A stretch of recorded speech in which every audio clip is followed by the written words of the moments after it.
we did some things that were wrong. We did a whole lot of things that were right. We've taken control of the oil in the Middle East, the oil that we're talking about. We're talking about the significance of the passage of time, right? The significance of the passage of time.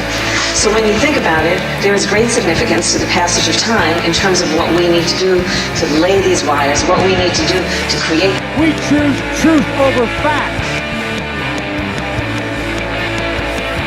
America is a nation that can be defined in a single word. It's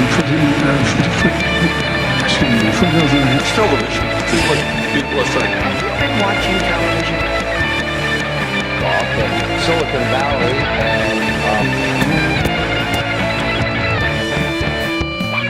It's estimated that 200 million people have died, probably by the time I finish this talk. I agree that everybody wants to, in fact, no, my time's up. I'm sorry. America's dead. Welcome. Chris. Hold on. Yo. Oh, that's too much. Hello, welcome, Ina and friends and family. Welcome, everybody. This Memorial Day stream covering the news tonight is me, Greg, Bidman Crab, with my co-host, Chris. And earlier today, you might have caught Colin co-hosting with both Hardlens and RBN because COVID censorship. But don't forget to like and subscribe. It really helps us beat that algorithm, which is both censoring us and suppressing us. A lot of us, independent media like us, like RBN, you can see them already getting a strike, pretty much are barred from streaming at all for a week, so they had to come through us. But we're glad to help them out. But YouTube is a dying platform. We're going to have to somehow establish that at some point. We're going to have to, understand that, we're going to have to make Rumble or Rockfin some sort of other alternative. It's crazy. YouTube really is like, you can't talk about the COVID thing at all. You really can't. Yeah, no, that's why, I'm not even saying any words. I'm just saying I'm good as far as I'm just saying the jab. That's as far as I'm going. I'm not even, we're already at 2. I'm not even risking it. There's no point. We don't talk about COVID enough for that, but either way, I hope all of you had a great Memorial Day, a great day off of me.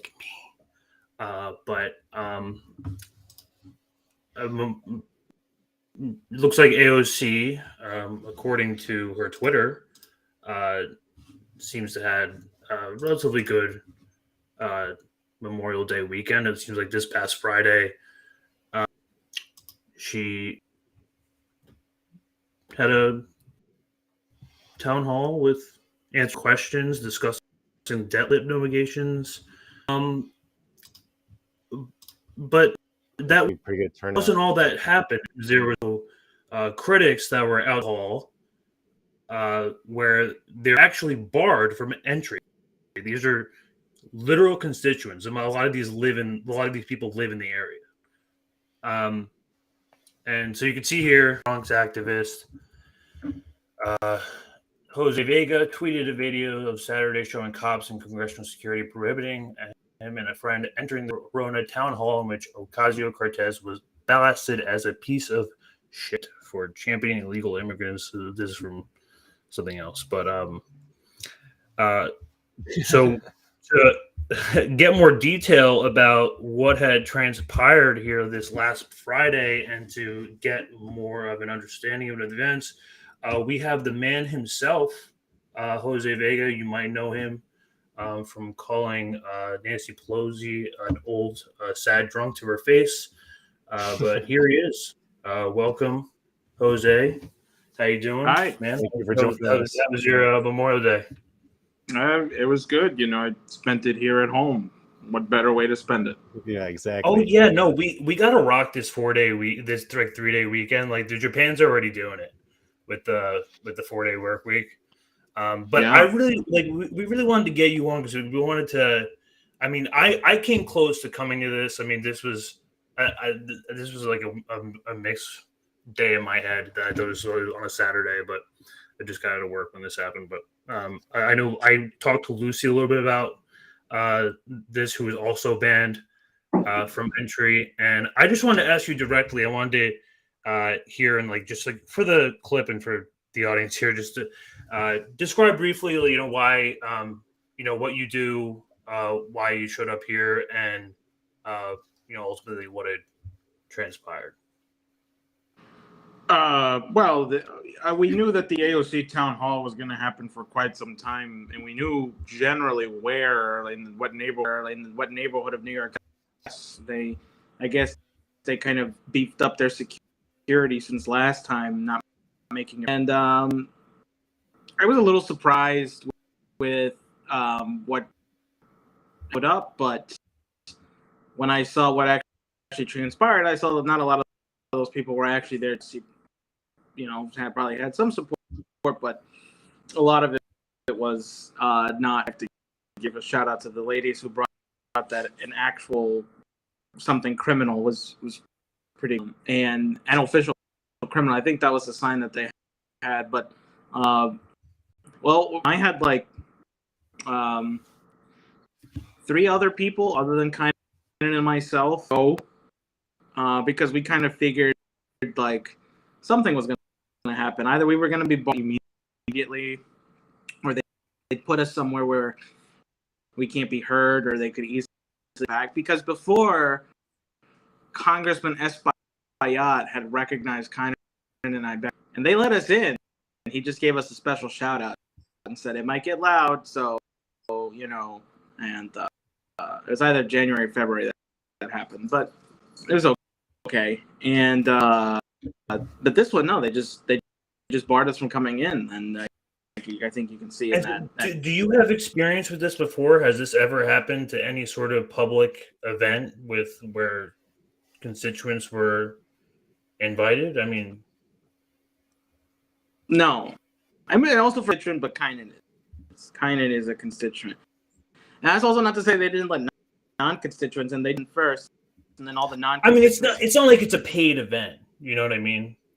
It's different from a private hosted event. This is a town. When you say it's a town hall, it's supposed to be open to everybody, right? Yeah, you're supposed. When you're calling it a town hall, that's automatically you're addressing your voters, right? Or at least you're supposed to. Well, even if you're a congressperson, all the decisions you make affect all Americans. It is that right. Any congressman should take any citizen who comes to their office as if they were a constituent, and deal with their problems. For example, in the Midwest are just absolutely getting wrecked right now, and it's just as bad now as it was in the 80s. What's a congressman in New York going to do? A whole hell of a lot for them, and that's what if I was a congressman, them. And but anyway, yeah, no, this was especially the same thing that Jamal leverage as she has too. Yeah, exactly, right? That's also why I was really proud about who I posted on my. Also, Colin got her afterwards in the interviews that he did. She was the one who was talking about Thomas Swalwell and stuff. We're still working her. She's. Okay. But you knew her. I was the one who. She got told by someone else in my crew about the event, but I was the one who told her about ask AOC why not use her and the squad's influence to withhold their vote on Vitus. He ends the war, right? And my idea to tell her to do that was because I wanted other people to kind of go with that idea, why not withhold your endorsement unless he concedes on Medicare for all or this student debt loan, right? That's not a hard thing to do, but see, it's also a scary thing to do. Jamal, congressman, gutless cowards. But if he even considered the idea of, unless he, concedes on something, he will know what fear is. And he probably has been slapped metaphorically and figuratively, of course, for not going with the party. So basically, my point is, it's these people as coward, except us. We have the moral high ground. We're the ones who, and it's not our fault. It's the Republicans' fault. It's like, really, you're doing everything you can. Yeah, no bullshit, right? I think AOC kind of deserves this treatment because, I mean, in my mind at least, I thought of the U.S. Like because Claire Daly and Mick Wallace are just two EU thing done in the pragmatic sense. Like they're only 2 votes and fascism, but we respect them because they speak the truth and they actually fight. They say what they think, right? And like that's why we respect Claire Daly and Mick Wallace. They're only two votes out of like whatever how many seats is made up of the European Parliament. It could be just AOC, right? Like if she had forced the floor vote for the Medicare for all and people didn't vote, at least you fought for us. At least you show that you actually care about us, and then it's a system. We're going to replace the Congress. It's that simple. Yeah, they're able to hide against this veil of civility politics of like where we don't choose violence, where like any sort of, and I put this in the caption here, but when valid criticism becomes just pure violence. Now here's some footage. I believe this is Rachel, right? Hold on. One second. Well, there's 2 Rachels. There's Rachel Brown. Oh, whoops! did we lose him? Oh, maybe now Jose's getting the dip now. Now they're getting hit on CIA. Well, let me get him back.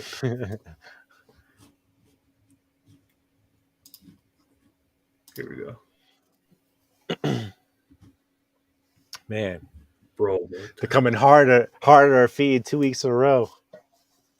Yeah, no. All right, I'm gonna turn this on. Let me keep it simple, just in case.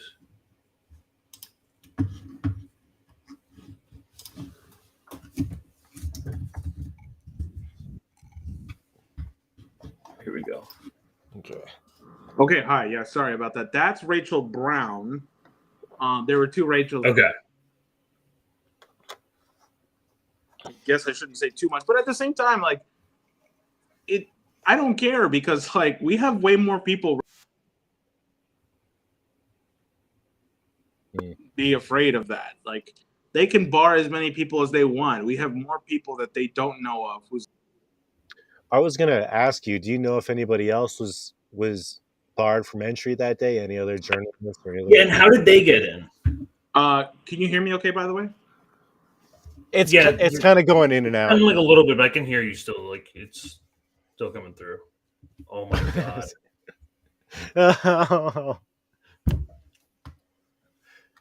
It's not your T-Mobile, is it? I'm going to a T-Mobile, and I'm gonna like. Okay, is this better? Just like okay, yeah. Okay, all right. Well, let's see how this works. So, what was the last thing you asked me? No, I was just wondering if you knew of any other reporters who are barred from entry as well. If there's like, we could probably make the assumption that there's like a list somewhere where AOC's team just like doesn't allow anybody in. Well, Lucy, yeah, like, how did she get in? How like why was she like how? Because I'm assuming like she was with your group, so like how did she? Yeah. Okay. So, like, I don't want to give the sauce away, but there really isn't much to give away. The thing is that they're all New Yorkers. Like that's it, right? Right. Everybody who came, and like I said, AOC at first was allowing only constituents to come in, and then if there was room, then all the non-constituents come in. So all the non-constituents were able to come in. So all of my friends were non-constituents. The only constituent in my group was Kynan, and he's the only one barred. And like, I'm happy to say, like, we have constituents who have been recruited, who, can like go in now, whose faces and names they will never know until it actually happens. So, AOC can suck it. I didn't know that they could do that stuff at town halls and just be like, nope, if you're not a constituent, you can't be here. Like, make all these guidelines. Like, honestly, there probably is a lawsuit that could happen. I ain't the kind of guy who has money like that to just It's a DNC. if there's some, I get that. and it's a DNC, right? So they'll like bankrupt me and they'll drag it out, as long as they can. Maybe I'll have some That's what happened victory. with heroin after the New York Times. They It's just when they represent they're supposed it's like you hear that argument on Twitter or on the internet where people are like, well, what are you to complain? You don't vote for her. It's like you said, Jose, she is responsible for voting for these things that impact every single person in the country. She should be held accountable by everybody. So especially when they have certain forms of leverage, but during times like force the vote and times that they can use it for or they want to fund capital. There's plenty of things where most of the stuff that they do at her level impacts people across the entire country. It's not just people in her district. So I in the beginning of her career, in terms of being a congresswoman, and she got rid of Joe Crowley, I think everybody on the left saw that as like a shining example of something that can come as good. Because she was being interviewed by Glenn Greenwald. She was talking about how she wouldn't vote for Nancy Pelosi as Speaker of the House. And she was saying, we're going to free Assange. We're going to do this. We're going to do that. We're going to cause a ruckus. The thing that bothers me the most is that she said, I'm ready to be a one-term congresswoman. Yeah, just what I was thinking. The one-term congresswoman thing is like the thing that bothers me. And the thing is, it's not a secret what happened. So in the beginning, yes, Republicans were going after her. She was saying some things that were dumb on interviews. She couldn't answer questions. I mean, yes, that's what happens, right? You're 28 years old. You really don't know the answer to a lot of questions. Okay, fine. Right. And so the Republicans were kind of poking fun at her. And that was the start of when Republicans were poking fun at her. But, that Iron Dome funding was terrible and she was crying about it. Right. The fact that she voted to send money and weapons to Ukraine, despite the fact that she's supposed to be this progressive socialist who's supposed to be anti-war. And here she is playing right into the hands of the military-industrial complex. She had that thing last month. Or was it less than a month ago? Where she did the recruitment drive. The military recruitment event. Yeah. We had sad. We actually got in touch with the Bronx anti-war. I know Richie a little bit, so I was talking to him a little bit. I was at that. That was fun. They wouldn't let us in. Well, they wouldn't let anyone in there. They were just like, okay, maybe they just wanted students. All right, fine, whatever. But they weren't even letting parents in, from our understanding. It's crazy. But So what was I saying? The thing is, the Democratic Party is trying to say, I'm going to reform the mafia from the inside out.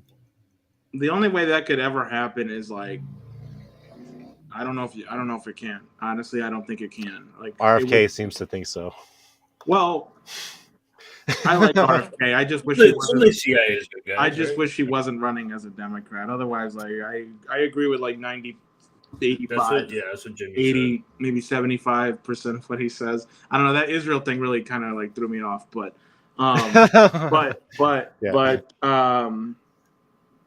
when you get into that position of authority and power, and you are somebody who but this is a problem for all of us that all of us need to consider, because we are all passionate about what we want to do. We are all passionate about this is wrong and this is wrong. This is wrong. That's the easy part.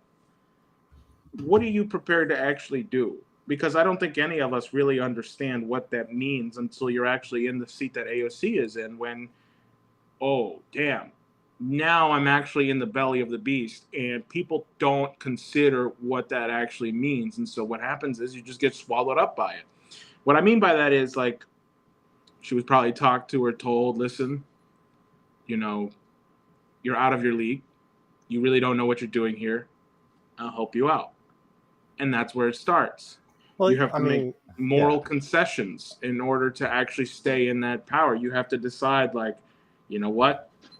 I have to, everything I thought I knew about principle and what I thought I was going to do, out, if I want to survive here and make it here. It also bothers me when people, or at least like, either shit libs or liberals kind of whitewash AOC as like sort of like a mistaken project, like as if she has good intentions, but she's just making all the wrong decisions and making terrible mistakes. I mean, this is the same woman who was, pushing congressional pay raises for like years. Like this is not like this shouldn't come as a surprise if it's like in the corruption type of relationship sense. Yeah. You know what I mean? Like it wouldn't surprise me. And it shouldn't. I do think that there was a time, because I don't think anybody goes into government thinking I'm going to be evil and corrupt. I don't think anyone ever starts that way. You become that way. And really? I do think so. I think it's like kind of like I do think people are like going to it knowing that they can be corrupt as fuck. Maybe not corrupt, but I think you need to be like a little bit of an egoist to want to run. I feel like maybe. Okay. I think there's like some sense that's to that. Putting it politely, I guess. Maybe. Yeah. I mean, I happen to think you need a lot of government. Like I'm a true lefty in that sense, right? I think you need a lot more government. I do think you need stuff like Medicare for all. I think you need a centralized, you need a national bank. I think you need to go back to what Hamilton was envisioning. I do believe in a top-down government approach to things. And so what you need for that to happen is people you can trust in those positions to do it. Otherwise, it doesn't work. Otherwise, you get what you have now, which is just like fascism, to be quite honest. And that's it. It's just fascism. And it's been this way since Kennedy was assassinated. So, I mean, like, for example, if I decided to run, would you guys think I'm corrupt and evil? I'm sure a lot of people. Well, this is like the kind of like question about RFK's like true intentions. Like, if he knows the game within DNC, why wouldn't he have run independent from the start? And like, it's just at some point you have to ask yourself, like, do you go into the DNC? Like, there was a time where I would give AOC more of the benefit of the doubt.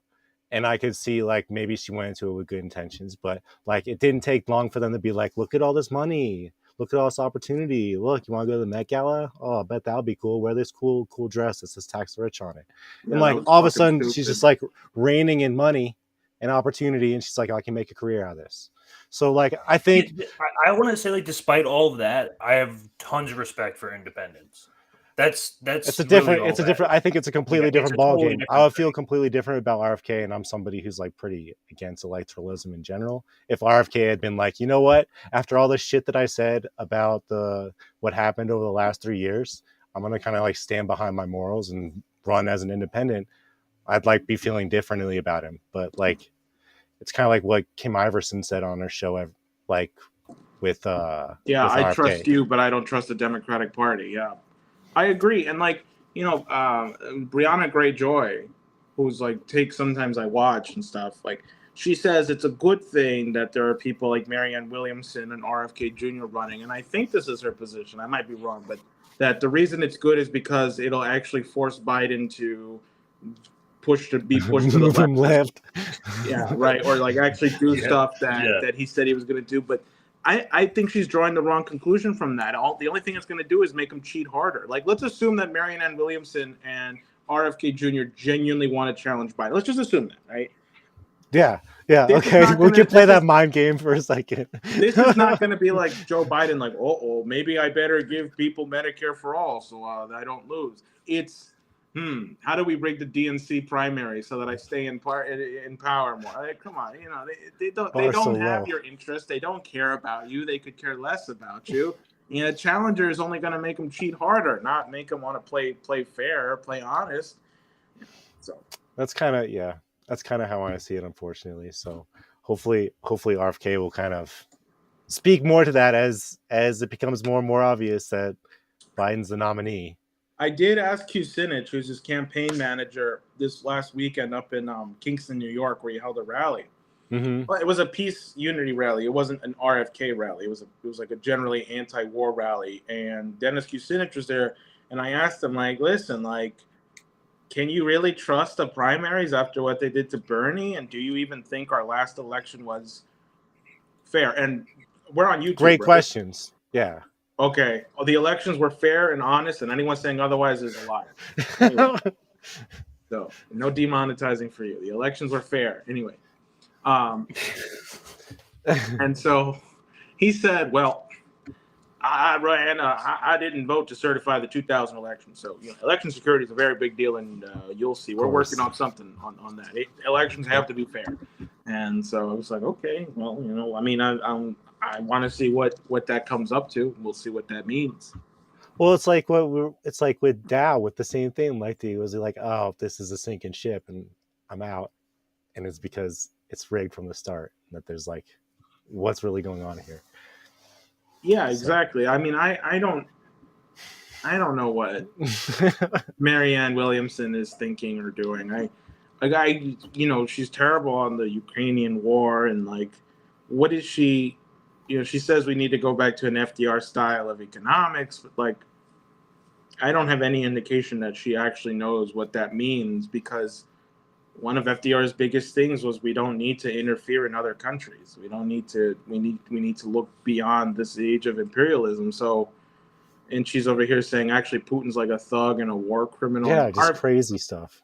And the FDR framing is so fucking cringe, because you're talking about a family whose foundation was funded by the British East India Company.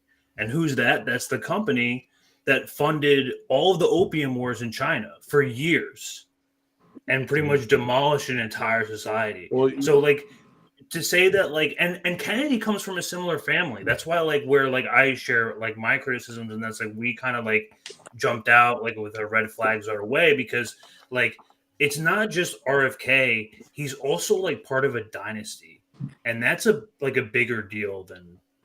I have a problem with that. Your criticisms are true and honest, but I would ask you to give FDR a second look. And I mean, Kennedy was far from perfect also, but FDR told Churchill, and this is also why Stalin thinks that Churchill killed FDR, but like in like 1944, 1945, he told Churchill, when this war is done, you're going to let go of India and you're going to let go of Africa, because the age of empire and colonialism is over.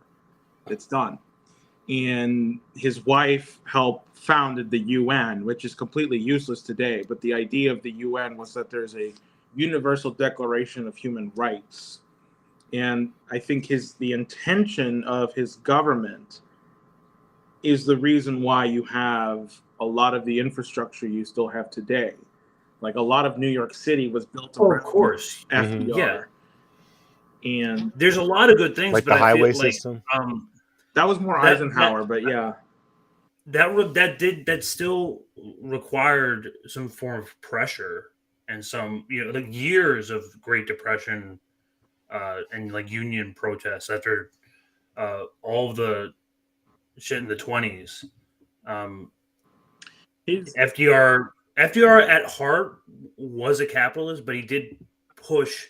I mean, we can have this argument another time, but like either way.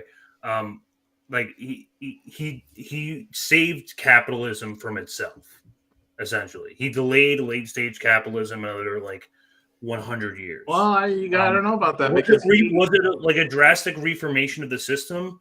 Like, of course, and like that's why they're trying to gut like a lot of the benefits of like Social Security and retirement that we have today. Well, but see, that's the thing. Like he helped pass the Glass-Steagall bill, which actually put restrictions on Wall Street and also on the banking. So it divided speculative banking versus commercial banking, which is what allowed the economy basically to recover.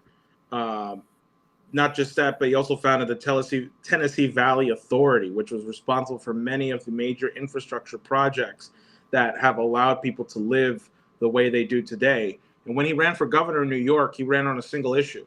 He wanted to electrify New York, and he won on that platform because he wanted to bring electricity to like rural towns that only had like one or two farming families. And they said, well, what the hell? Why are we going to spend all this money in technology just to fund a couple farmers? And he said, well, because you can give them refrigeration and you can give them the ability to actually double and triple their crop resources. On top of that, he comes from a family called. There was one of his descendants is named Isaac Roosevelt, who was I believe he studied Hamilton's economics, and FDR wrote his thesis on Hamilton. So a lot of the economics that FDR used came from both Hamilton and Henry Carey, who was Lincoln's economic advisor during the Civil War. And that was what he used to help break us out of the Great Depression. I think FDR proved that what you needed to run an economy was not the money, but rather the physical elements behind an economy. So, in other words, and also to your point about the pressure, I mean, Caleb Maupin tells me this all the time. He never lets me get away with saying. It's like, at the time, there were like 2 million card-carrying communists or something like that, right? And so he says that FDR was actually the most socialist president of our time. I don't know if I'd characterize it that way, but that's how Caleb Maupin does. The most socialist president of our time? Ever. You could say that, yeah. But that's like such a low bar. But yeah, that's like, well, like I always think of him as a compromise because I get it. I'm interested in hearing more about that. Like, I'm open to more of like these like interpretations. Like, I want to hear more about. You're never gonna find a perfect president. You will never find a no, perfect of course person. not. And I want to point that out, like about like people like Lenin and Stalin and even like Tito, like these people, like a lot of our leaders, like in our previous times. I feel like I was told by someone like from like a different organization that like our leaders play a certain role in one period of time, and they play another role in a different period of time. And so you can see like how these characters like morph over time. They typically rule like for like they have like or like have power for a relatively long period of time. So you can see like their kind of character morph and evolve. And that's just always going to be true, like forever. There are periods in history where we revere people, and then 50 years from now, who the hell knows what people are going to be like. They canceled Gandhi somehow. They did it. They did it. I don't know how they did it. But they did it. Right? Because they dug up the fact that he was racist to Africans once. Like it was like a seriously. And then they tried to cancel King recently too, and like because he was cheating on his wife like a lot. Yep. And that's just true. But I think my point is that if you look for a perfect example of somebody in history, you'll never find one. And the point isn't to look for one. You know why? Because we're all far from perfect too. I got my vices too. I've said them very publicly. I got mommy issues. Okay, women dominate me. Go ahead. No. It's a joke. I get it. No, I get it. It's a joke, but I do fall in love very fast. Okay, so I get heartbroken a lot. If the CIA, you see, that's the thing, right? Maybe I got to go harder on what I'm doing because, like, maybe the CIA will send me a good girlfriend to get me out of politics, and that'll be my government mandated girlfriend right there. Like fucking RFK Jr.'s son. You think they're gonna keep her on the payroll for that? They should. Like, I'm okay. This is a public memo to the CIA. Mandated girlfriend. A nice woman who's well-read and wants to get me out of politics, but will take care of me forever. I'm out. No problem. You weren't here, folks. I'm out. Ready to mingle. Here we go. Yeah, exactly. So no, but to just finish the point, yes, we are all very imperfect. And that's also why I think people should read Shakespeare, because the tragedy aspect of it, like the reason why these things are so oftentimes the reason why things end so badly is because of your own faults. Like that's what it is. That's why Hamlet is such a tragedy. Like people are on the verge. We sort of project it onto ourselves, I feel like. Yeah, people are usually on the verge of doing something great, but their own faults prevent them from seeing the action they need to take. And we see that all the time with Hubert. Like, for example, with the Rage Against the War Machine stuff. It was very hard for me and for anyone to really figure out, like, how much of this is genuine opposition and hatred to it, and how much of this is, like, actually influenced by outside sources, whether it's, like, the CIA or the FBI. And that's just true for all of our circles in the left. Why? Because we have a lot of infighting in the left. That's just a given. That's just true. How much of it is genuine? How much of it is influenced? Actually, a lot of the ways that operations are worked by intelligence service today is not even an agent posing as like some influencer. The thing is, they profile you because of the internet. All your shit is out there. All your messages, everything you've said is out there. They have a profile of you. They know how to manipulate what you're prideful about. They know how to manipulate what your weaknesses are, what your strengths are, what you care about, what you don't care about. They know how much debt you have. And that's how they manipulate you. That's how they get you to actually act. They do things to provoke you in ways that don't even seem like influence from the outside. But it's like, was that? And, you know, that's not to make anybody paranoid or something. You know, I was actually thinking about that with my last girlfriend after the AOC thing. It's true though. No, like on a serious note, like after I did the original, this is like insider info, I guess. Like after the original AOC thing, I was pretty depressed. I was going like really, I was not in a good place mentally. Like October, November, December, and the beginning of January, I was mentally gone. My grandfather was dying. And I had this girlfriend at the time who I was like seeing every other day. That was like my coping mechanism. And the only person who helped me get through it, honestly, was Kind of. And like that guy really like helped and pushed me out of whatever bullshit I was doing. But everything just seemed like so, I didn't even know how to describe my circumstances. And that's like my point to you. It's like how much of the depression that I was feeling was a manipulation of my circumstances already. Because not only that, I had mysteriously lost a job that I had back then that I just didn't talk about. And that's how these kind of operations are done, to the point where it's like, are they influenced by someone outside? Or is it just something that happens naturally, that are just natural consequences of living? And the thing is, you can never know. And you're not supposed to know. That's how they get you. That's how they get you. Exactly. I had that thought too. Like, how much of like my personal life is manipulated? But see, by dead sources. I saw a thing on Rockfin. Max Blumenthal was interviewing somebody, and he's talking about how the UK has a thing called nudge, where they kind of do that sort of thing. They just kind of influence you in very subtle ways to create habits, to where you're kind of almost doing it on a subconscious level.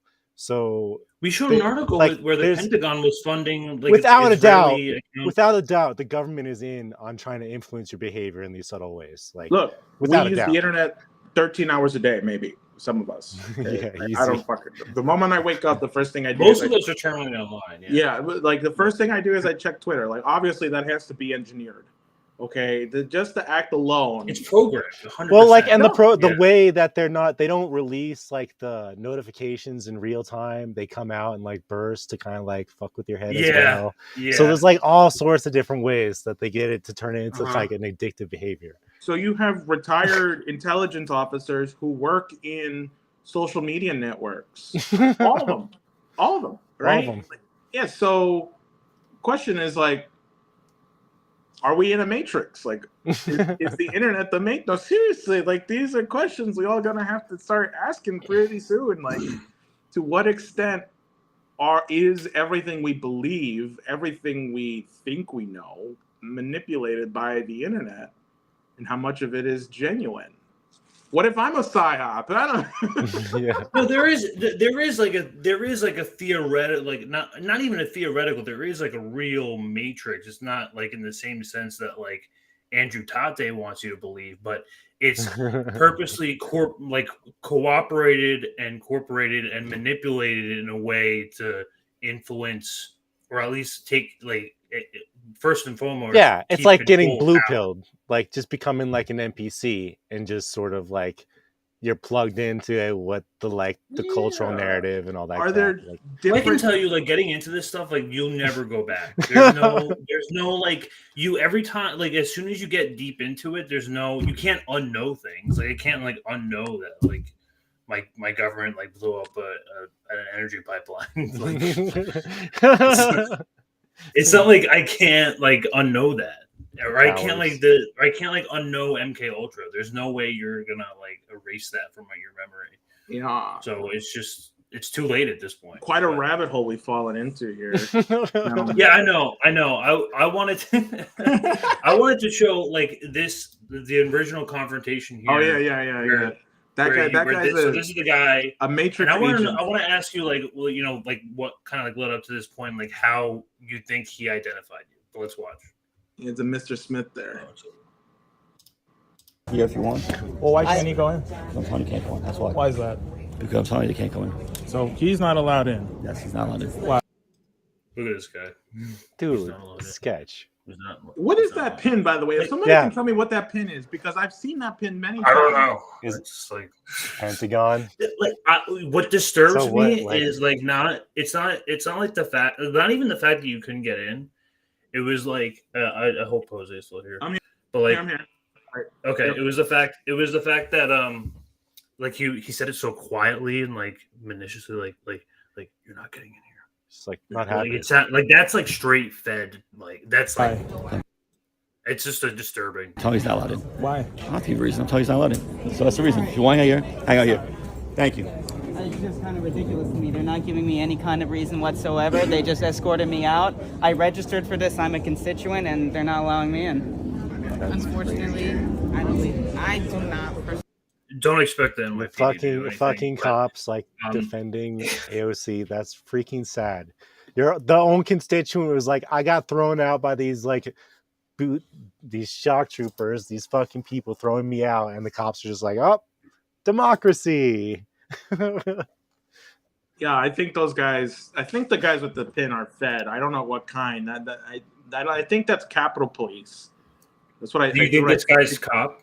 And now, like, why? So, what? Capitol Police. Was he originally able to enter, and then he was? So you're saying he was escorted out, but how far in did he get?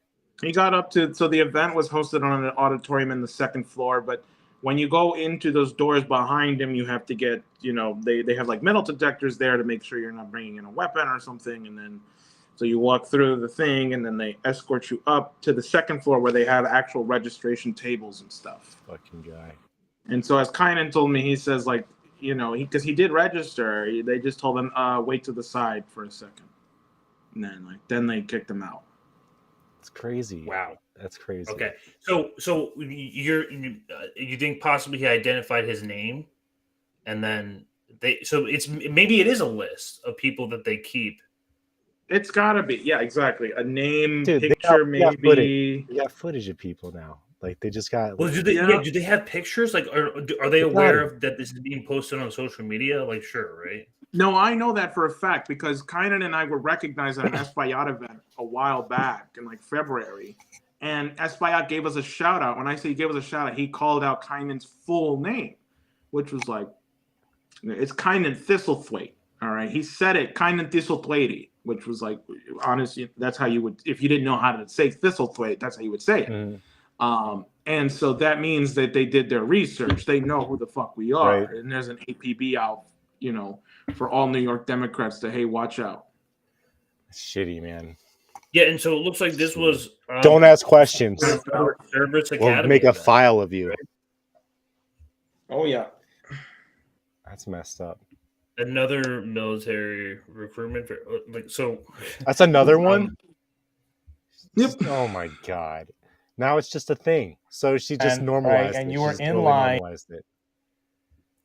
Oh yeah, this is Rachel Brown. Yeah, I wanted to play this as well, but yeah, we'll play. You provide some context. Wait, okay, so just say that. Repeat that again. I'm recording this now. So you were at the event, right? And you were in line, and then tell me what you heard the security say. One of them said he was going to go downstairs and make sure that certain people that didn't come in that weren't supposed to. And they said, one of them said, oh, yeah, we already got one of them. And then they said, well, did you see the other one? They said, yeah, he left too.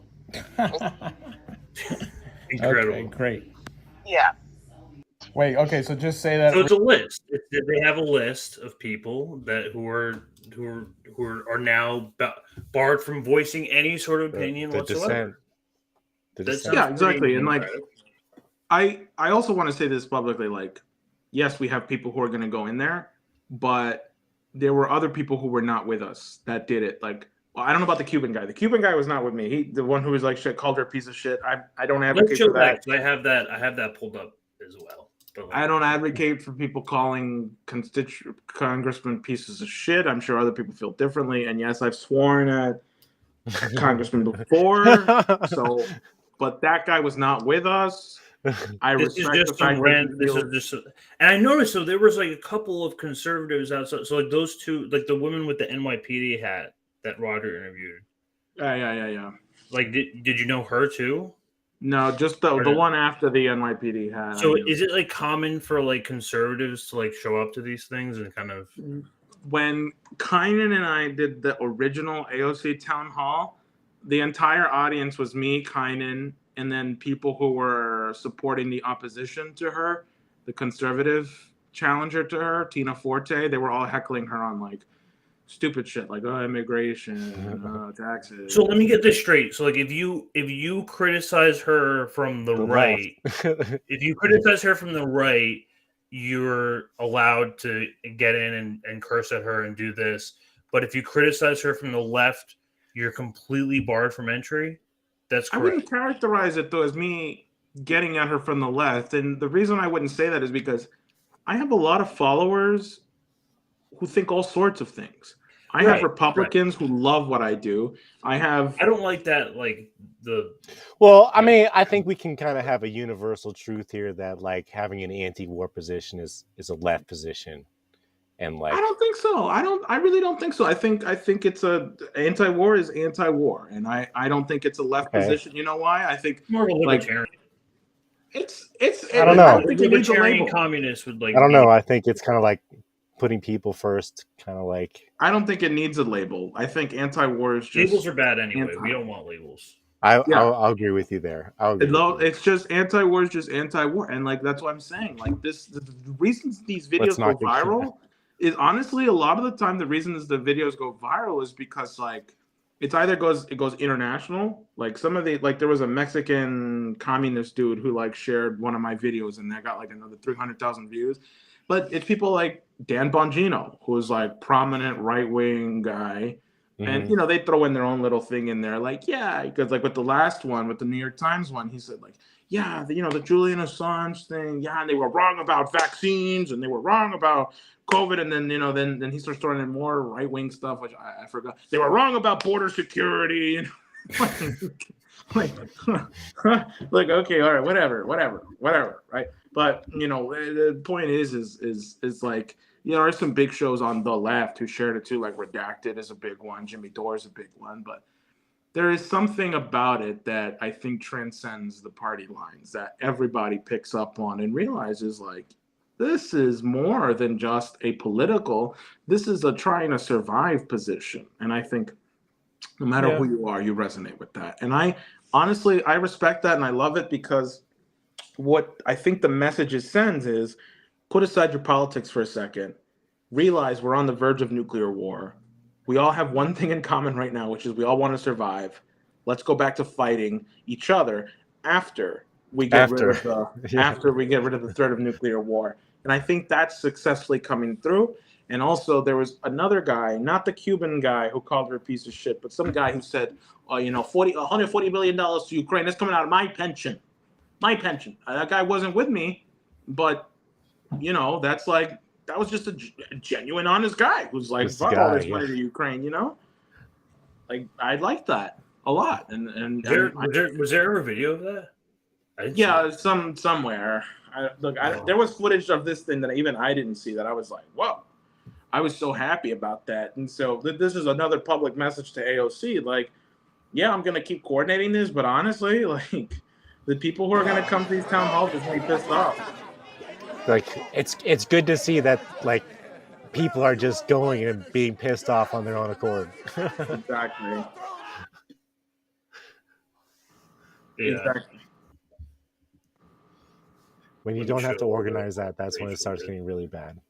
Yeah, exactly. Like that, and I'm really happy about that. Actually, that I didn't need to organize everybody who spoke there. Like she was with me, Mm-hmm. Nuclear war with Russia. We're sending See, those people were not with me. Pause for a second. on the verge of nuclear war. It's not okay. People in the back were not with me. Okay, are you going to stop this war? That's my question. Are we going to... Yeah, we know about the we know about the paper. Why are you afraid of your constituents?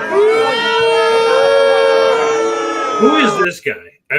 So this is something that See, I was about to say. Reef calls him the boo guy. I just wanted to ask you. That's the number one AOC donor right there. He's given his 2,900 every quarter. But I want to point out, actually, like I just realized, like there were people with signs in the back. Those people were not with me at all, and I'm so happy that they were there. Wow, I'm just realizing, like, holy shit, like, and I guess they, look, see, that wasn't even planned for them to hold the sign up. That's amazing. Stop funding Ukraine. They just decided to go with Rachel for this. Like, you see, wow, that's actually really great. Like, I didn't know they were going to. People are pissed. I'm actually kind of speechless, actually, because like I didn't even see those signs. Like, wow. Can't keep hiding it forever. That's amazing. They're trying to continue. And here's another thing. It's like you can tell they hire people to boo the crowd. They definitely have a bunch of people in there that get the crowd worked up. I mean, you have to give. I mean, it takes a lot. Like, it takes a lot of balls to do this. I mean, I've been in these situations. It's like preparing yourself to get absolutely roasted by the entire room around you, while like trying to like stay, true to your principles. Stay true to your principles, buy into like the environment. It's only going to get worse for AOC. She probably won't be having too many more of these before her next election. Yeah. I have a question right now. That's the other Rachel. Don't you and the squad have the ability to tell their supporters not to vote for Biden unless he concedes on ending this war?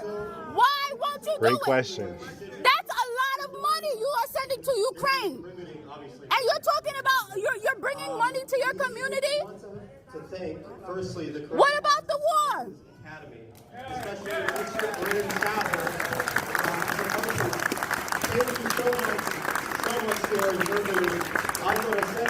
She don't even want to answer the question. She is contributing to America's debt. You are contributing to America. You got a lot of blood on your hands, and you're gonna have to answer to God one day. You're gonna have to answer to God one day. I love that line, by the way. Like, we should be telling that to all the politicians. Like, you're gonna have to fucking answer. You have to answer. Yeah, but I hope you fucking burn it. They sold themselves to because they sold themselves to it. Yeah. That was all Rachel. I didn't. She went on that. Was this Rachel or was this someone else? There are two Rachels. So the previous one you played was Rachel. This is the second Rachel. Okay. You keep clapping and smiling. You're gonna have to answer to They're just pretending she's not even there. Oh, there's the handler. You are not the truth. You are being brainwashed. I need y'all to wake the hell up. If COVID-19 did not wake you up, then you are asleep. Why you letting this lady rock yourself to sleep? Stop funding this. Yeah, that was my favorite. One of my favorite ones out of that one. But, yeah. You got two Rachel. That's crazy. We were talking about like what should she say, and I just thought like, well, pose a question, like pose an obvious question, which is, this is something the squad can do. Don't endorse Biden unless we're not even talking about Medicare. Like, it's not the war.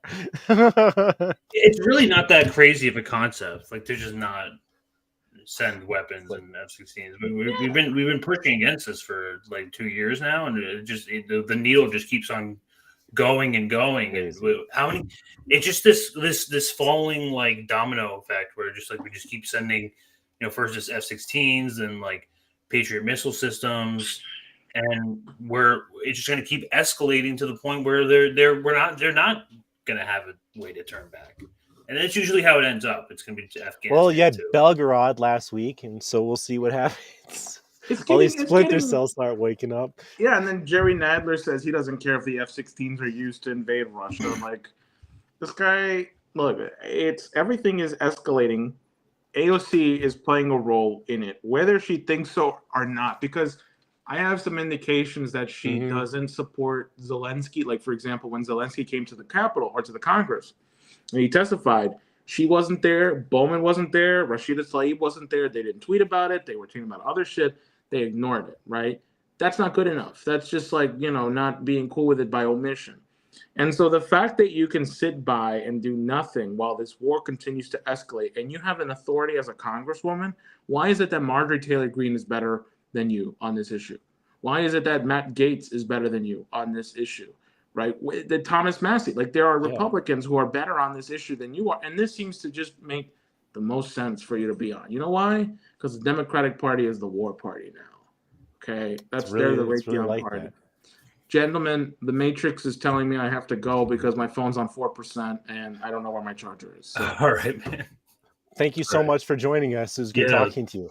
Anytime. Yeah, Invite me back on. Thanks for coming in and explaining this out, man. I appreciate you. And listen, appreciate the work. Listen. If you get a girlfriend, break up with her. Why? She's government mandated to get you out of politics, to get you out of the revolution. Don't trust it. Don't believe anything. So, anyway, all right. Take care, y'all. Appreciate you. Have a good night. Right. Have a good night. How do I? Oh, here we go. Okay. Yeah, there we go. Okay. All right. Well, back to your regular program. I think we can head into the tech segment now. If you want to try to go right into it, sharing it, yeah. I'll try. Because we got to watch. This one's going to be another breakdown. It's kind of interesting. We kind of like touched upon. So anyway, last week, right after our show, there was a conference in DC called DIA in DC. DIA is this app that apparently Ukraine has had for years, since before COVID, which is a little interesting.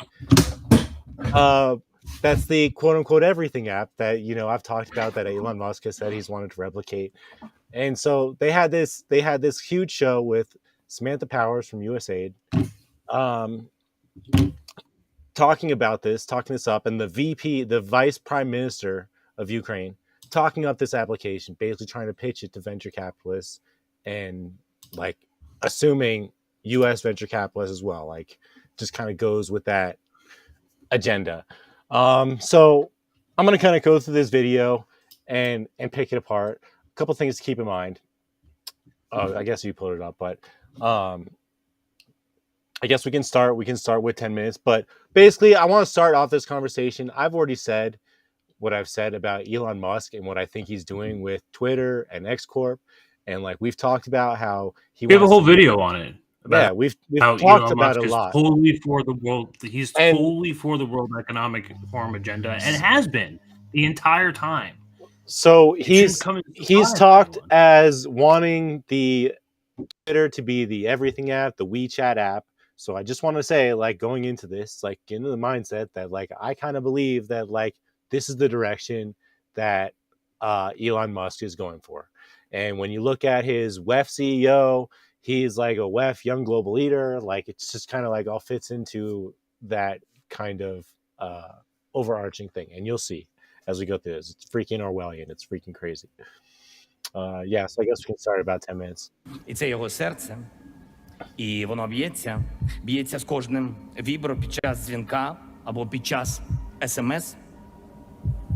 А в ньому наше українське This video is from 2020. Держава I just wanted to say this, like, video of Zelensky. So dislikes disabled, no comments. It's unlisted. Yeah, so you have to go through the USAID website to find it. This is an unlisted. Okay. So they don't want them to watching this.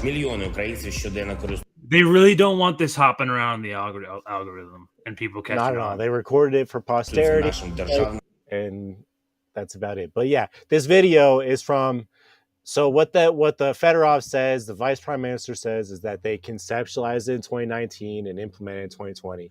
Very ironic that they kind of made it live 2 weeks after the pandemic happened. I'll let you guys kind of like play with that. There's one point Kara Swisher kind of like says 2016. Fedorov's like, no, 2019. So if you want to like grab your tinfoil hat and explore whether they've been plotting something like this for almost 10 years, I don't know. But like, we know for sure that they've been using this app since 2020, which kind of like blew my mind when I figured that out. I was like, wow, so they've been doing this stuff for the last 3 years since pandemic started. They were like, well, we know from that COVID, that EU COVID conference that COVID-19, or at least coronavirus, has been, you know, a human lab experiment for the past. Yeah, but I didn't know that apps were getting this involved where they were already. It's just before the like freaking special military operation happened. Like, the military gets everything first. You think we don't get it? It's just crazy. It's crazy how it got.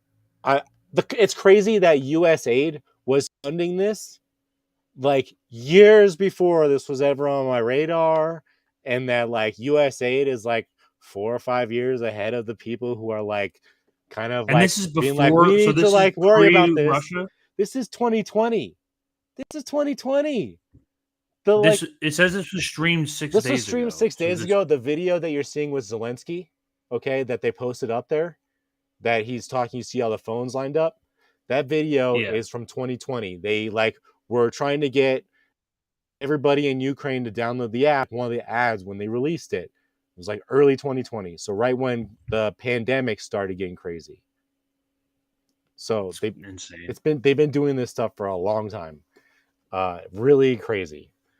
So I guess сервісом «Дія». Це більше 100 державних послуг без контакту з чиновниками, цифровий паспорт, відкриття рахунків, сплата штрафів, податків, отримання державної допомоги, коштів на допомогу армії. Все це українська дія. Україна не випадково стала одним із глобальних лідерів в цифровізації публічних послуг і соціальних відносин. Це прямий наслідок того, на що ми здатні. Сміливість і освіта, здатність боротися за свої інтереси і знайти найзручніший шлях. А шлях, щоб реалізувати інтереси, це те, що дозволяє нам перемагати. Росія намагалась зруйнувати нашу цифрову стійкість, але ми не дали цього зробити. Український цифровий потенціал він дуже міцний. Ми побудували кібероборону країни. Ми продовжуємо розвивати державний сервіс «Дія». Цифрова країна – це не лише зручно. Це країна, де бюрократія та корупція стали нетиповим явищем. Це потужний економічний розвиток, бо частка цифрової економіки у світі швидко зростає. Україна – це простір цифровізації, який дає простоту, дає, найголовніше, прозорість будь-яким відносинам між людиною і державою, між компанією і державою. Це те, чого ви не знайдете сьогодні у більшості. He's directly describing fascism.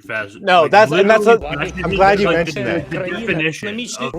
Because one of the things I wanted to say throughout this thing, especially once Samantha Power starts talking. We want to combine the relationship between business and state. What happens when you create business and state together? Fascism. It's a great example. I'm glad you brought that up because I didn't really mention that, but like we should think about how like words, when it's like under this kind of like Orwellian regime, and when you see Samantha Powers talking, they have euphemisms. They don't mean what they mean.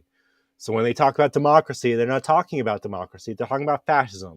When they're talking about convenience, they're not talking about convenience. They're talking about surveillance. So just like think about how if you're like a normie just watching this, you might think it's really cool and you can't wait to get your hands on it. And you hear Kara Swisher talk about how like awesome it is, but no, like it's just about controlling us.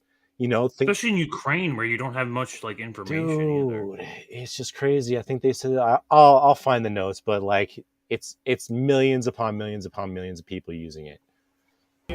І держави – це те, чого ви не знайдете сьогодні у більшості країн світу.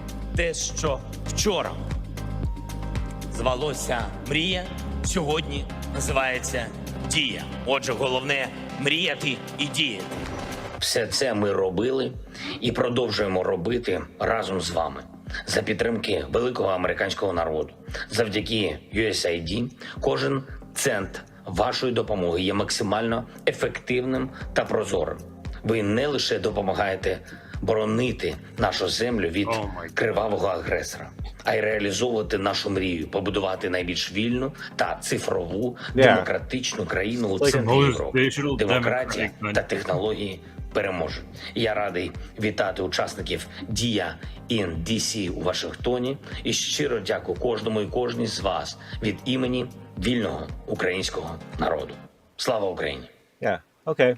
Wow. So let's just like think for a moment that it's like it's the fascists that want this shit. Like they're the ones promoting this stuff. Like really good. So good morning, everybody. Let's see. I guess we can listen to one of those.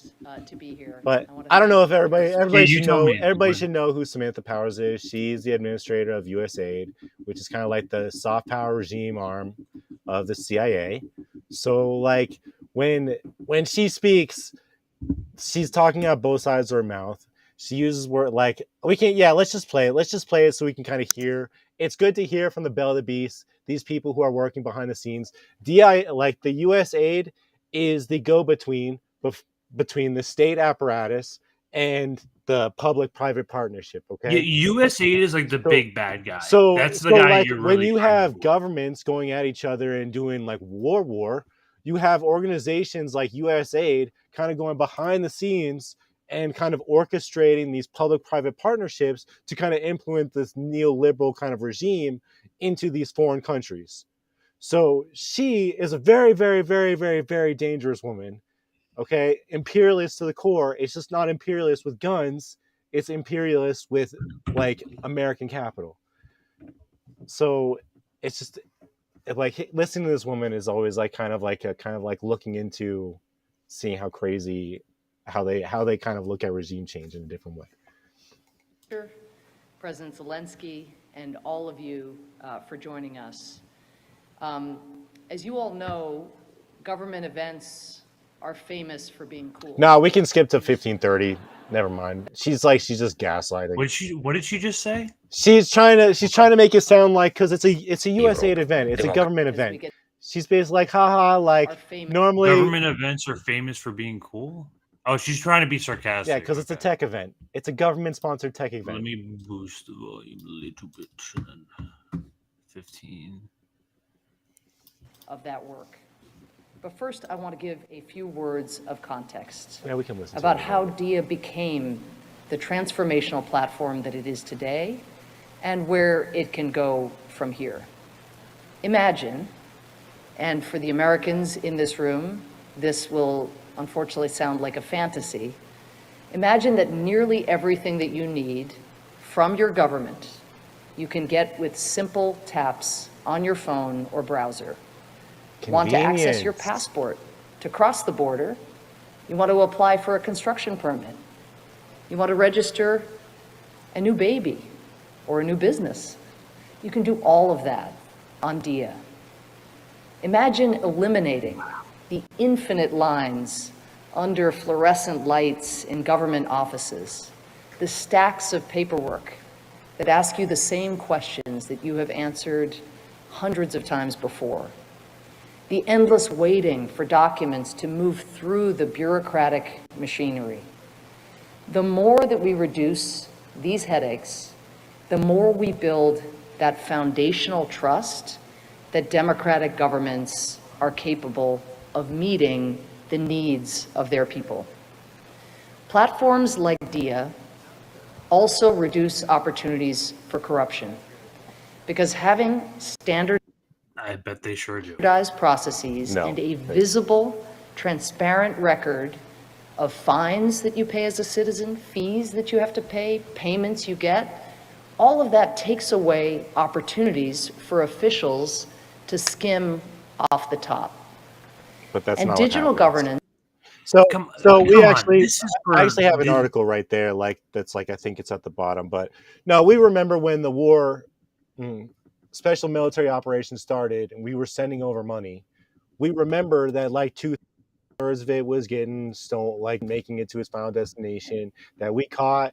I had an article pulled up where you have Ukrainian freaking apparatchiks, politicians trying to flee the country with sacks full of American currency. Like there's still plenty of corruption.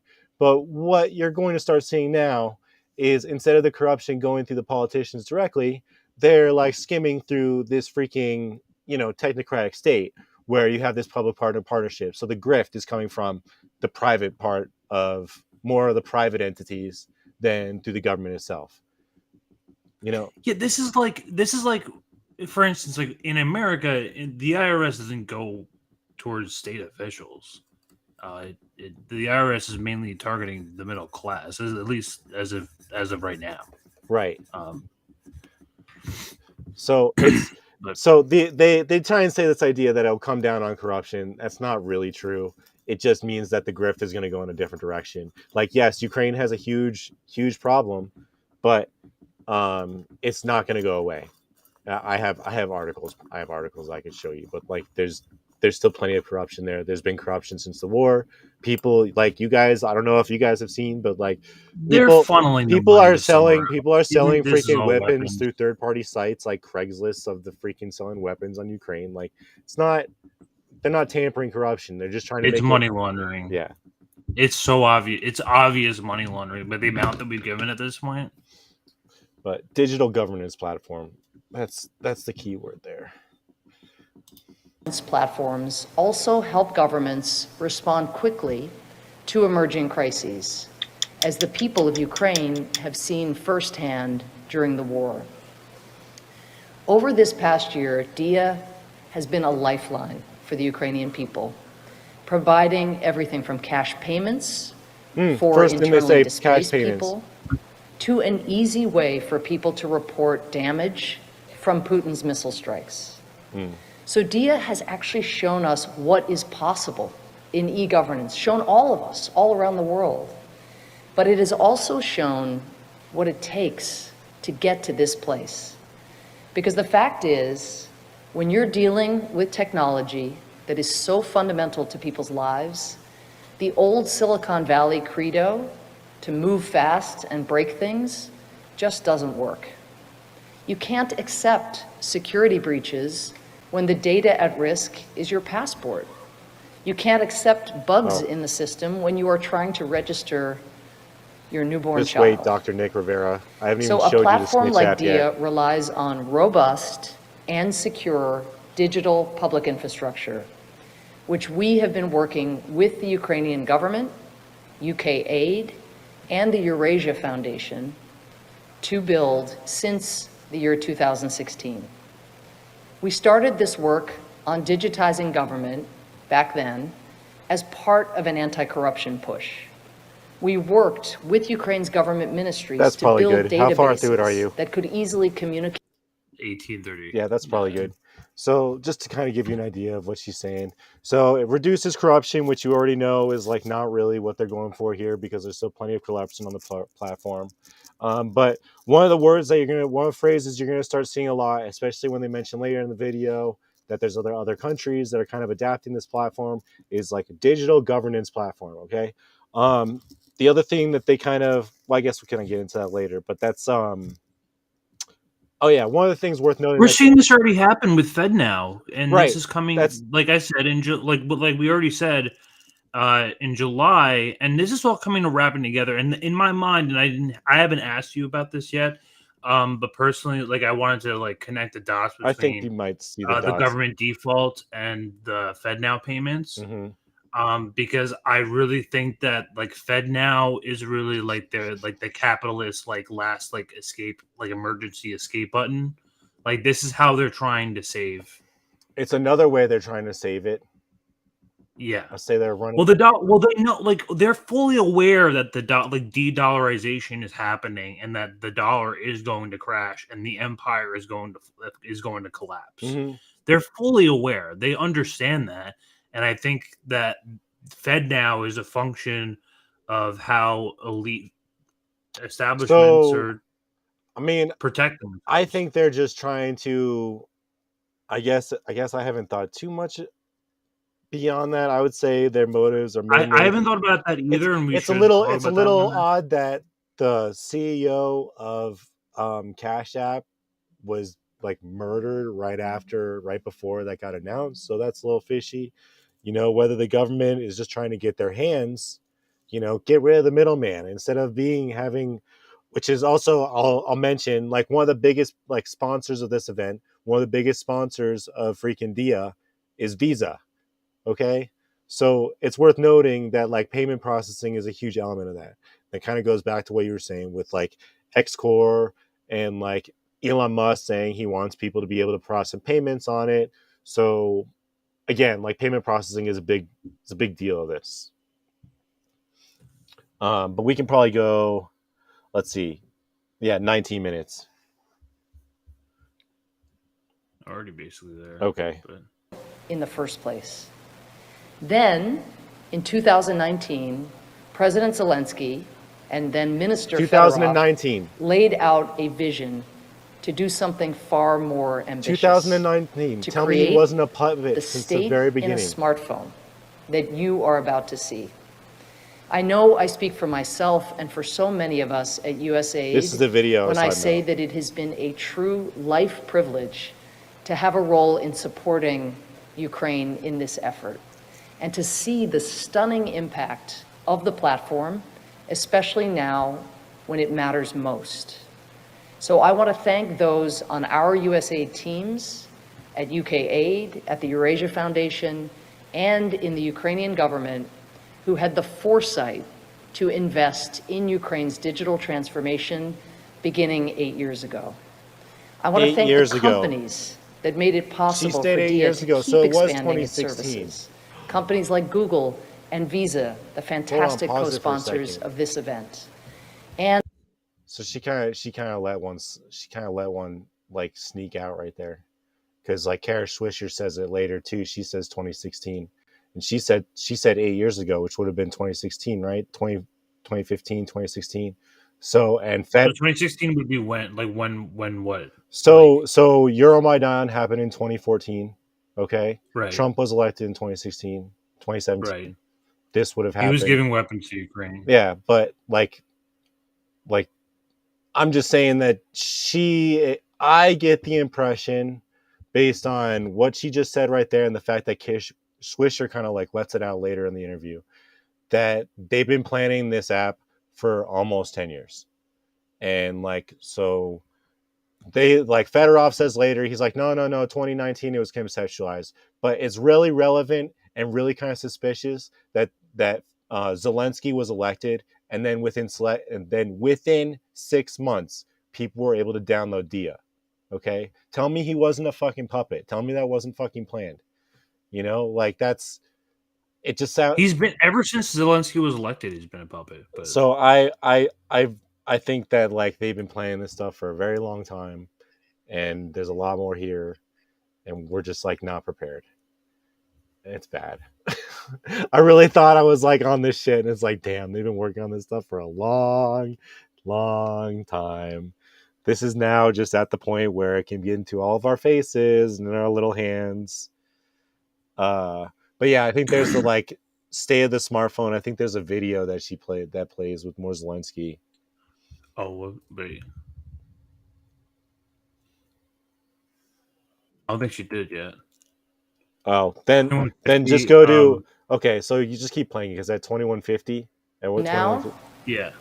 So like I just love this line. Ukraine is becoming famous for something else, a new product.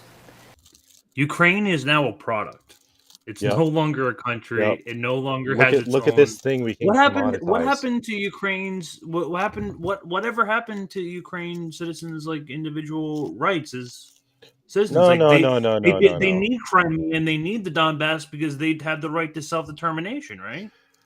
Or are they a business? I don't. Well, so Fedorov tries to position the app as something that's like making it easier for the citizens, but really it's about controlling the citizens. So, and the people in the audience are mainly people who are probably interested in like venture capital or maybe investing in Ukraine. So they're positioning it in a way to make it look appealing to like the freaking entrepreneurs and the bourgeoisie less than workers. So I think that's kind of deliberate. But yeah, there's the part about at 2150 is kind of interesting. The Ministry of Digital Transformation is working to make DIA an open source digital public good that it will give to other countries so that they can build digital public infrastructure that serves their citizens. Okay, so this is really crazy e-governance like Orwellian Estonia language that I kind of want to get into for a second. From Ukraine's experience and adopting their own versions of DIA. There you go. Okay, so she says a lot there. So one thing that's like really crazy to notice is that USAID, which is supposed to be like kind of like a soft regime change arm of like the CIA and like the Pentagon, okay, helped Ukraine establish this new government organization, new government agency called the Ministry of Digital Transformation. So basically, USAID has got their hands in other countries, telling them how to create this platform, this like state of governance, digital governments across these other nations. There's e-governance in Estonia? So yeah. What is that? So that's and I don't know about that. Like, is that something that's so there's other countries that are adopting Zanzibar, Estonia. There's some others that are adopting DIA's platform and are going to put it out there. So it's so Estonia not like running under an e-governance platform yet, or are they? Well, and this is sort of the thing that she's talking about is as part of implementing this DIA app, governments have had to establish, Ukraine did, a Ministry of Digital Transformation. So you can assume that the US is going to have some sort of Ministry of Digital Transformation that I don't know what they'll call it. It'll probably be under the Department of Defense or something like that. But they'll have some overarching body that's going to be responsible for the language that and how they conduct business and how these apps operate. That being said, USAID is part of the US government. So if they're telling other governments how to create that policy, you can bet that's going to be a policy that's going to be favorable to US interests, right? Did you read that like article about like creating like government policy through AI or something like just like having like an AI like leader or something like that? Wow, I mean that's like really what the end game is. I mean that's like the neo-reactionaries, like Peter Thiel, who wants an AI in his image and just wants to be a lord through AI. I think like I kind of have like a tinfoil hat theory where Jeff Bezos is kind of collecting data through freaking his like assistant so that he can eventually create his own AI and make that AI like I can go down the whole transhumanist hole, but I have a feeling that like people like Jeff Bezos would prefer that his company is under his command forever. And if he can do that through a company, like through an AI in his image, then like he's going to do that. So I could see something crazy like that happening. Like you imagine that if like Jeff Bezos AI was the CEO of Amazon. That's what I kind of see happening. That's part of the transhumanist agenda. Oh, Jesus Christ. Mm-hmm. In January of this year, I announced that USAID would support partner countries that are inspired by DIA and want to accelerate their own digital transformation by developing and expanding their own e-government capabilities. What this looks like is naturally going to differ from country to country, but we are committed to helping our partners find ways to make progress on digital public infrastructure. I am thrilled that USAID will be working with Colombia, with Kosovo, and with Zambia, for starters. Zambia, to okay. And Kosovo, which we'll probably get into like a little bit later. Yeah. I do want to talk about that. But you can see like, now it's getting kind of hot. Mm-hmm. But you can see that there's other countries on US is meddling in to create. No, they already have like other countries that are like running under like sort of like a technology based platform. I think I know some like South African countries do it. Forgot which ones. It'll be interesting to see when. I mean, I think the FedNow thing is going to be kind of a linchpin. Once you see FedNow, we're going to have to see what happens in July. July is going to be really when it wraps everything up. I'm telling you now. But we'll go to 2420, right? You go that one, or you can actually just go to 2750. All right. So this is the Ukraine ambassador to the U.S., and she's introducing a video. This is just kind of like a promo video of Dia to get people to download it within Ukraine. So it's just weird that the Ministry of Digital Transformation was created 4 months after Zelensky became president. So like this was a plan way before Zelensky became president, and he was like scooped up into it. Сьогодні ми робимо перший крок, але це великий крок. Презентуємо мобільний додаток «Дія».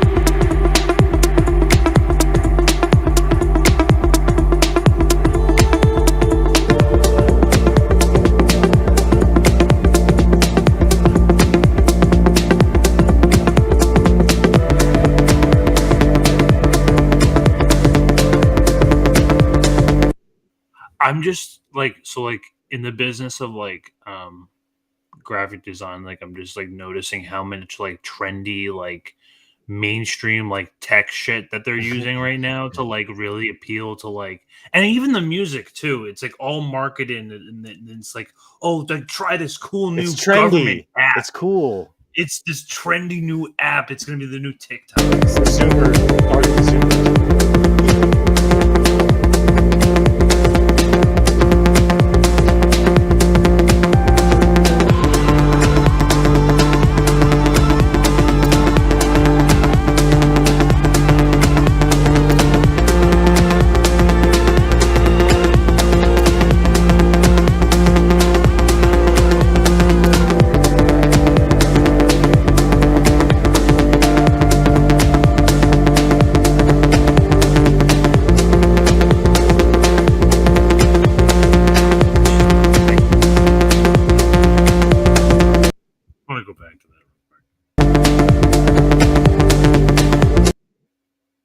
Ukrainians will have soon appreciated the benefits of.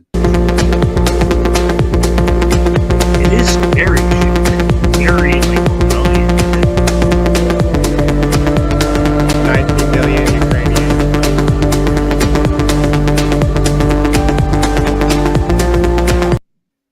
$9.2 million transactions. 19 million Ukrainians. Elon Musk wants Twitter to have 1 billion people on it. Okay, so just imagine like the amount of money that Elon Musk would make with a platform that had 1 billion people on it.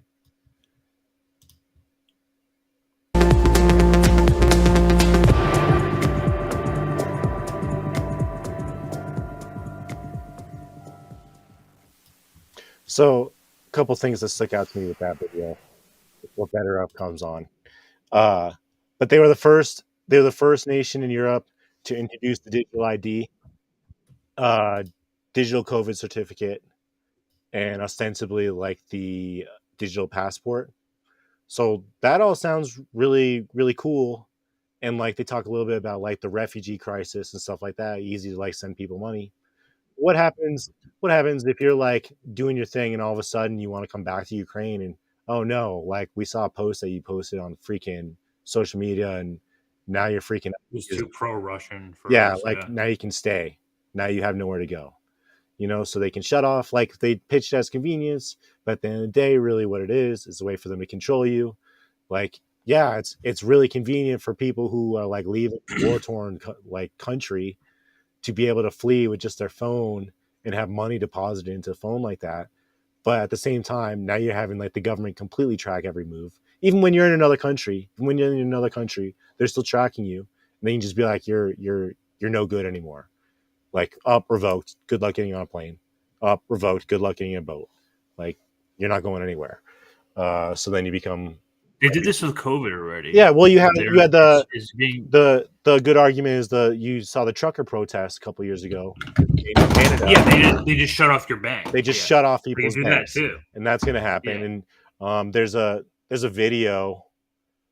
There's another video of Ukraine where they basically talk about what their goal is for 2030, which is interesting that 2030 keeps popping up. But they want to completely abandon paper currency by 2030. We were a little bit more pessimistic about that, but they say 2030. And people really like underestimate, well, maybe not our circles, but like underestimate the like how quite literal the fascistic aspects of Kiev are. They'll lock you up for like anything. Well, They'll lock you up for a lot, and they lock up kids too. Like there's no mercy with these like Eastern European. Let's play a little bit of Fedorov's. So 3343. What's another thing to keep in mind is this guy's was it Vice Prime Minister We're not going to do for Innovations, Development, Education, Science, and Technology, Minister of Digital Transformation of Ukraine. Okay, so he's like the head of that Ministry of Digital Transformation. One of the things he kind of talks about is like how the app is supposed to get rid of bureaucracy. But what's ironic is that in order to get rid of bureaucracy, they had to create an entire ministry to accommodate getting rid of that bureaucracy. So they've just replaced it with something else. Right? And ostensibly that has like some of the public-private shit. Like you got a problem with your app, you're not able to freaking like get your home loan that you want through your app. Well, guess who you're talking to? You're talking to probably some private citizen in another country to get that. And they say, oh, we've eliminated bureaucracy. But what they've done is just outsource it to another country, you know? Most of it is like, it's just gross. Outsourced to other companies. It's the government's not capable of doing this shit by themselves. Hell no. So, yeah. We decomposed our mission into 4 goals: to transform 100% of government services into online, oh my God. to provide 95% of the population with quality access to fixed and mobile internet, to teach 6 million... Like, at least Zelensky, like, when he talks English, it's like... It's pretty, yeah, it's kind of rough. Like rugged, it's kind of rough. We asked Congress to give us more money, and then, like, this guy's like... Ukrainians' basic digital skills. Basic digital skills. Well, when he does the Q&A, he has an interpreter. He doesn't even... So this is all, like, prepared for him. To increase the IT GDP up I don't think to he can even really 10%. speak It was English. 5% before the war. It was crucial for future achievements to find deputies who are capable of accomplishing these goals. We have taken another significant step to create a unique org board. We have implemented the position of CDTO. You can go to in every 3517, I guess. ministry and every level. That's yeah. This of guy's state just like institutions. too annoying to listen to. But this guy's the We head of that form- ministry, and he's just kind of going over the own bureaucracy that they created to get rid of bureaucracy, which is a joke. But there's some interesting statistics that come up in this video. Who's ready for a fresh start? And those unafraid of starting over. We are creating a transparent state to make life easier. So the bakers can spend time filling pastry, not filling out papers. Askers can get any answer online. And neighbors can wake up at dawn, not to get in line, but simply to enjoy the sunrise. We are initiating changes to allow family businesses to grow and big startups to get... Okay, so you were talking about the most, like, at least financially, the most corrupt country in Eastern Europe. Yeah, yeah. And most you're corrupt. saying that you're providing them with a government app with free access to all privacy of all of your citizens. Look, is the elimination of schemes seems a little Look, bit like gaslighting. I'm gonna send you. I don't know. I'm gonna send you. Pull up this. I'm gonna send this to you really quick. Pull up this Gateway Pundit article from last year. Okay, so they've had this app since 2020, and people like after the invasion, not invasion, the special military operation started. Like Ukrainian officials were fleeing, like trying to flee the country and running away with sacks full of money, like millions upon millions of dollars. So the idea that there's like, oh, it's so transparent, no more corruption, just complete and utter lie. Complete and utter lie. And we don't even talk about how there's like the public-private partnership where you're just having these services that now the government is responsible for paying for these services, like Amazon Web Services or Google.org and all these other services. They pay for those services. You think Google is like paying them like charging them fairly, or Amazon is charging them fairly. I think those services that this government now has to pay for, there's like a whole level of grift going through that now. So it's just, they're just changing the way in which that corruption kind of occurs to people. But you see all that freaking money, dude. That's crazy. $28 million and 1.3 million euros on top of that. That's crazy. So it's not That's even your tax dollars, ladies and gentlemen. It's like you remember in Afghanistan, the way they would pay people for the reconstructions, they had like trash bags just full of money, just full of American currency. They would just pay people in American currency. So the idea that And like they're giving the them printed pensions money, and healthcare too. We don't get that. no, it's crazy. They get, like, and that's we like, fund, and that's social services to other countries too. so, and that's actually speaks to kind of a bigger issue. That's kind of about this like shock doctrine. That's also very interesting. Is that after the war started, I can send you another article. After the war, whatever you want to call it, started in Ukraine in February 22, when it got escalated to that point. One of the first things that happened under the Zelensky regime is they repealed a lot of worker rights. So considering they're still under considered wartime at this point, I would assume, they still have the people picking them up off the streets, throwing them on the front line, shit like that. Like, now is an opportunity for venture capitalists who want cheaper labor to say, ooh, Ukraine, they recently like made worker rights even worse, and they can work longer for less money. Oh, that's appealing to a capitalist.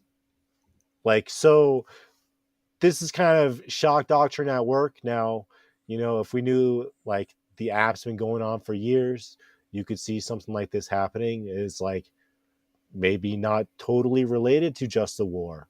And maybe they saw that there was an opportunity that was going to be generated by venture capital interest in seeing worker rights get eroded, made them more inclined to do something crazy like this. So this is like shock doctrine at work. This is just crazy. You're going to see, like, I didn't even really get into all this stuff. This is just this video, but there's just the tech sector alone. You're kind of seeing this happening, especially, but like they're dismantling worker rights across the board. It's a very ugly situation for regular Ukrainian citizens. Fuck Nazis, but also we can feel bad for the citizens who just like wanted to wake up and work a normal fucking job. And like now they're having to deal with a war-torn country run by like ruthless oligarchs and like corrupt officials. Anyway.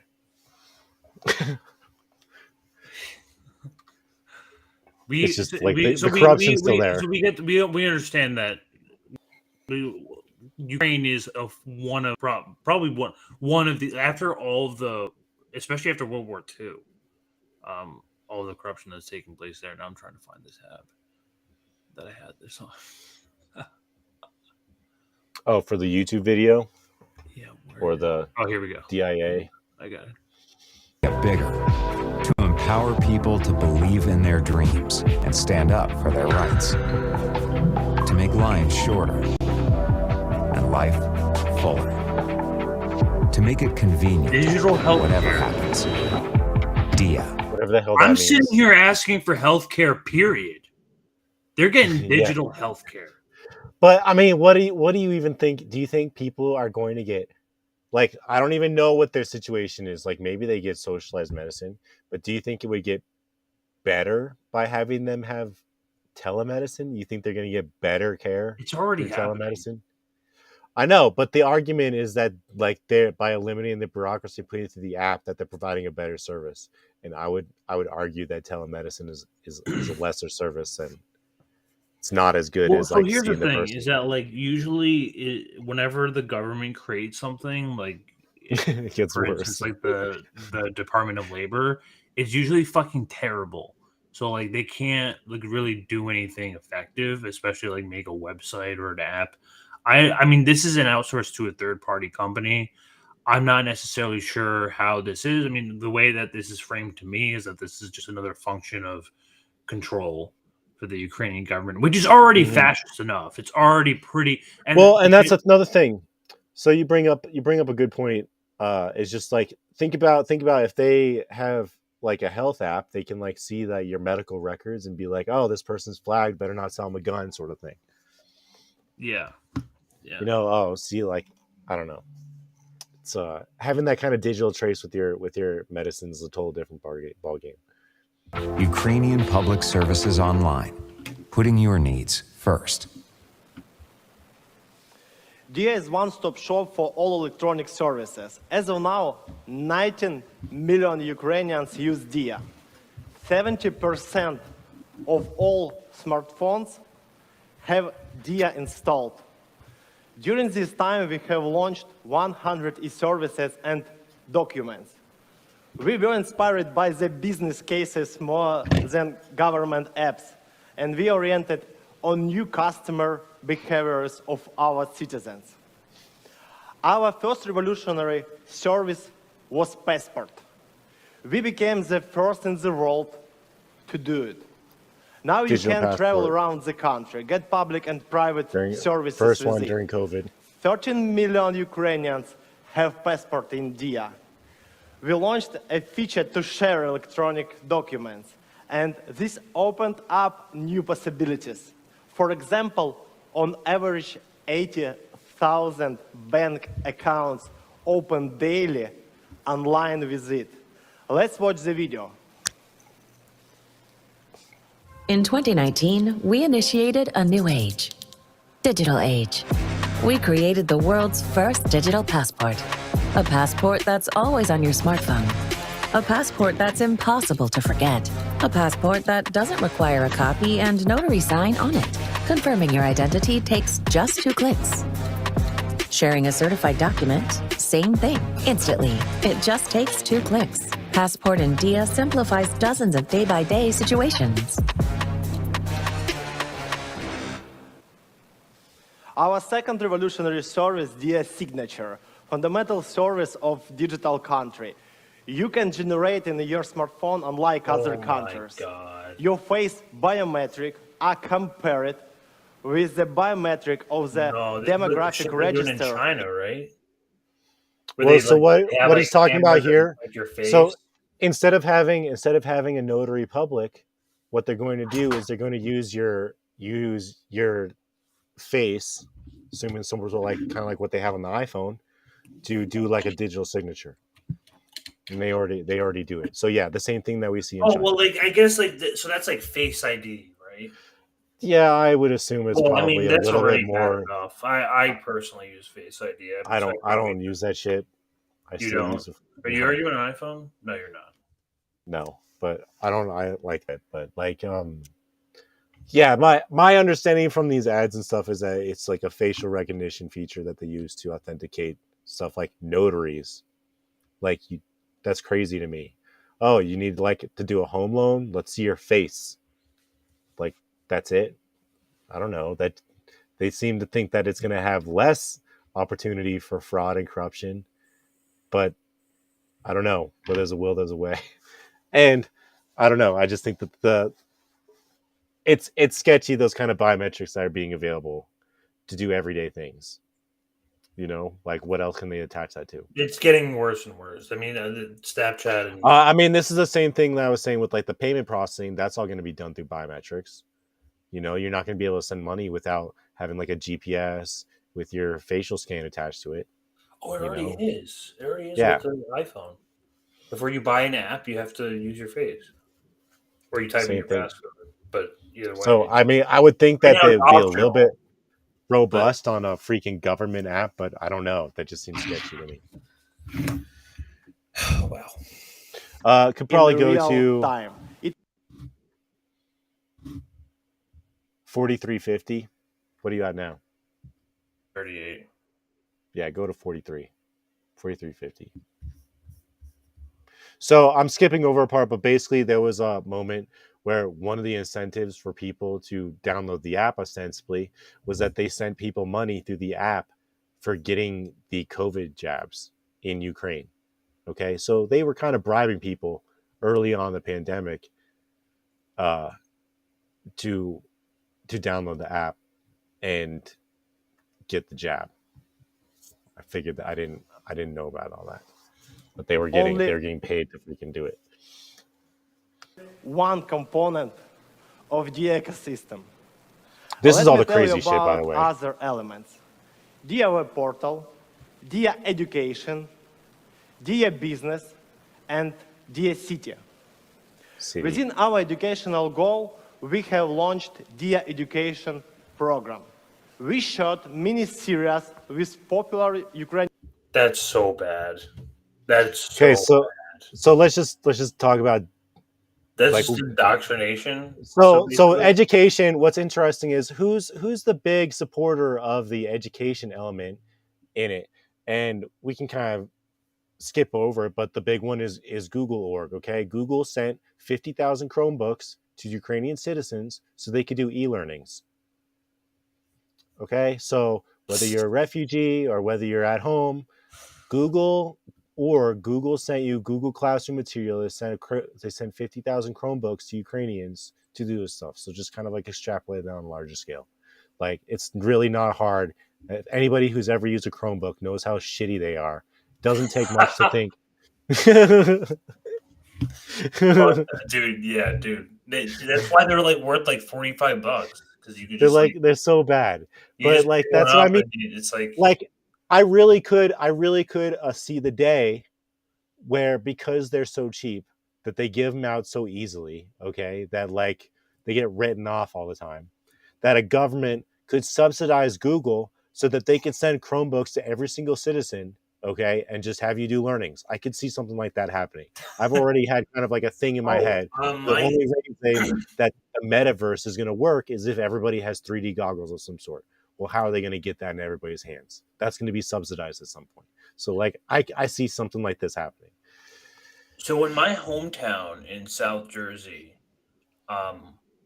in my high school had like this transitioning period. It was between when I was like a like a sophomore and a junior, right? And so like they had like an entirely new, like brand new built school. This is like I guess it's like a rich area, like divided by like a poor area, like mixed together because we only have one. We share the same zip code. So there's one high school. It's like small space. But as soon as the new high school was built and everyone went to the new high school, we were given iPads for like learning.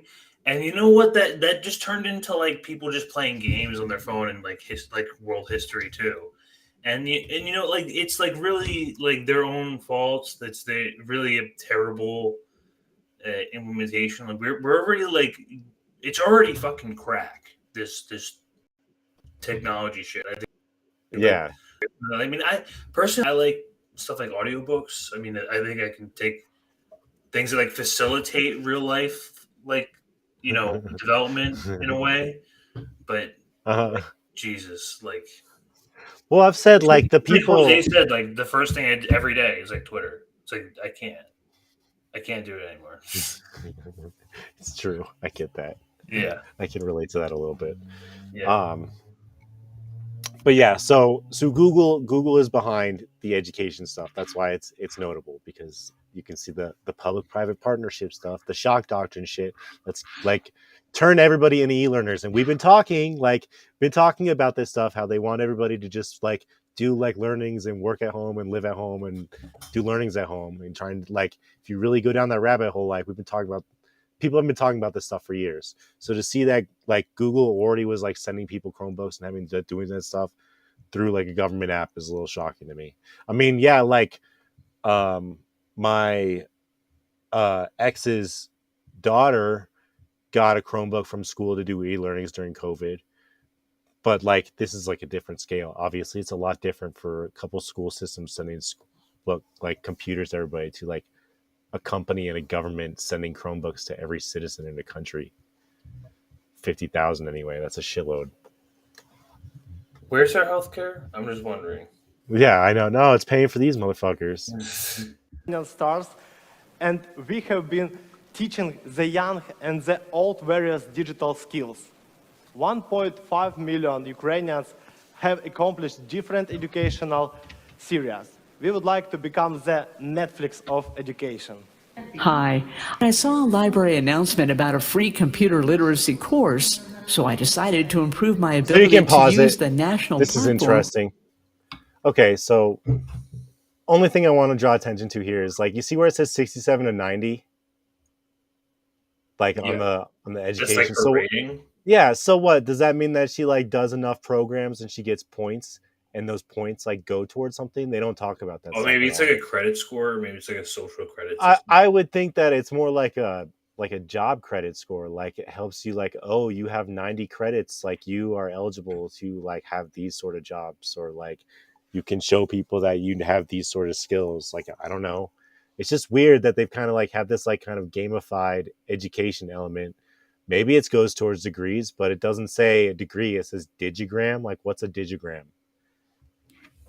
Like DIA, digital education. Part of the marketing too is like use like these like vague like made up terms so that they can like manipulate, like can purposely confuse you into like different like kinds of currency and different times. Like that's why like games like you see this a lot with like free games on like the App Store, where they'll have like a bunch of DLC, like or like every game is like divided into like 5 different currencies, and you have to pay for like 3 of them. Some of them you earn through like just playing the game, and then it's all done to like purposely confuse you. And like I've talked to like a game developer about this. It's true.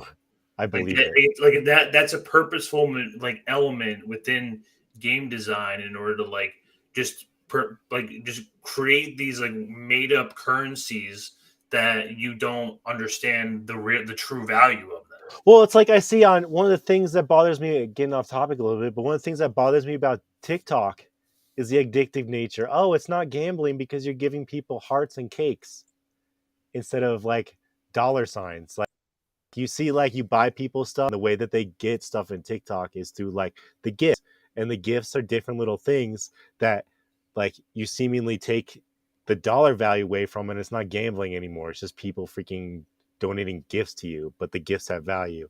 So I understand what you're saying, that they just kind of like substitute it for something else just to throw people off, make them think that they're not like really like wasting their money or gambling. It's not real money. Like they because they can't think they're not thinking that they're spending $5 USD. If they're really spending 25 crystals on it. You know what I mean? Yeah, exactly. Like they don't know it's just 25 crystals. They don't understand that 25 crystals equals 5 real life dollars.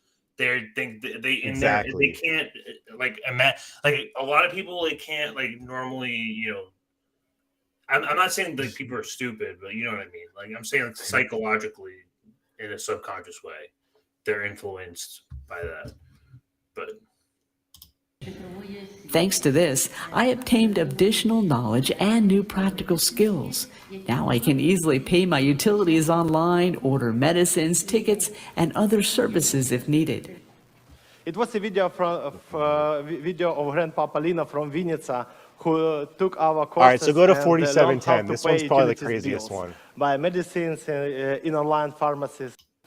The new era of digital country. Let's look together at the role of DIA and digitalization during the war. When the world is falling apart, our main task is to protect the people. After the invasion, DIA acted reactively. We quickly introduced a new set of services vital in extreme situations. Evacuation Document combines all personal info in one digital doc and accelerates identification at checkpoints. E-Aid, financial support to sole proprietors to keep the economy going. So that's PPP War loans bonds, or whatever. aimed at rebuilding the liberated and soon-to-be deoccupied Ukrainian cities. State mortgage. Military, medics, teachers, and scientists can apply for the state mortgage right in the app. E-Enemy, a chatbot that helps any citizen safely transfer info about the location of Russian troops, names of collaborators, and enemy movements to the armed forces. Crazy. Numerous attacks of Russian army destroyed a number of TV towers. To provide Ukrainians with uninterrupted access to information, we launched DIA Radio and DIA TV, so that even under blackouts, millions could feel present.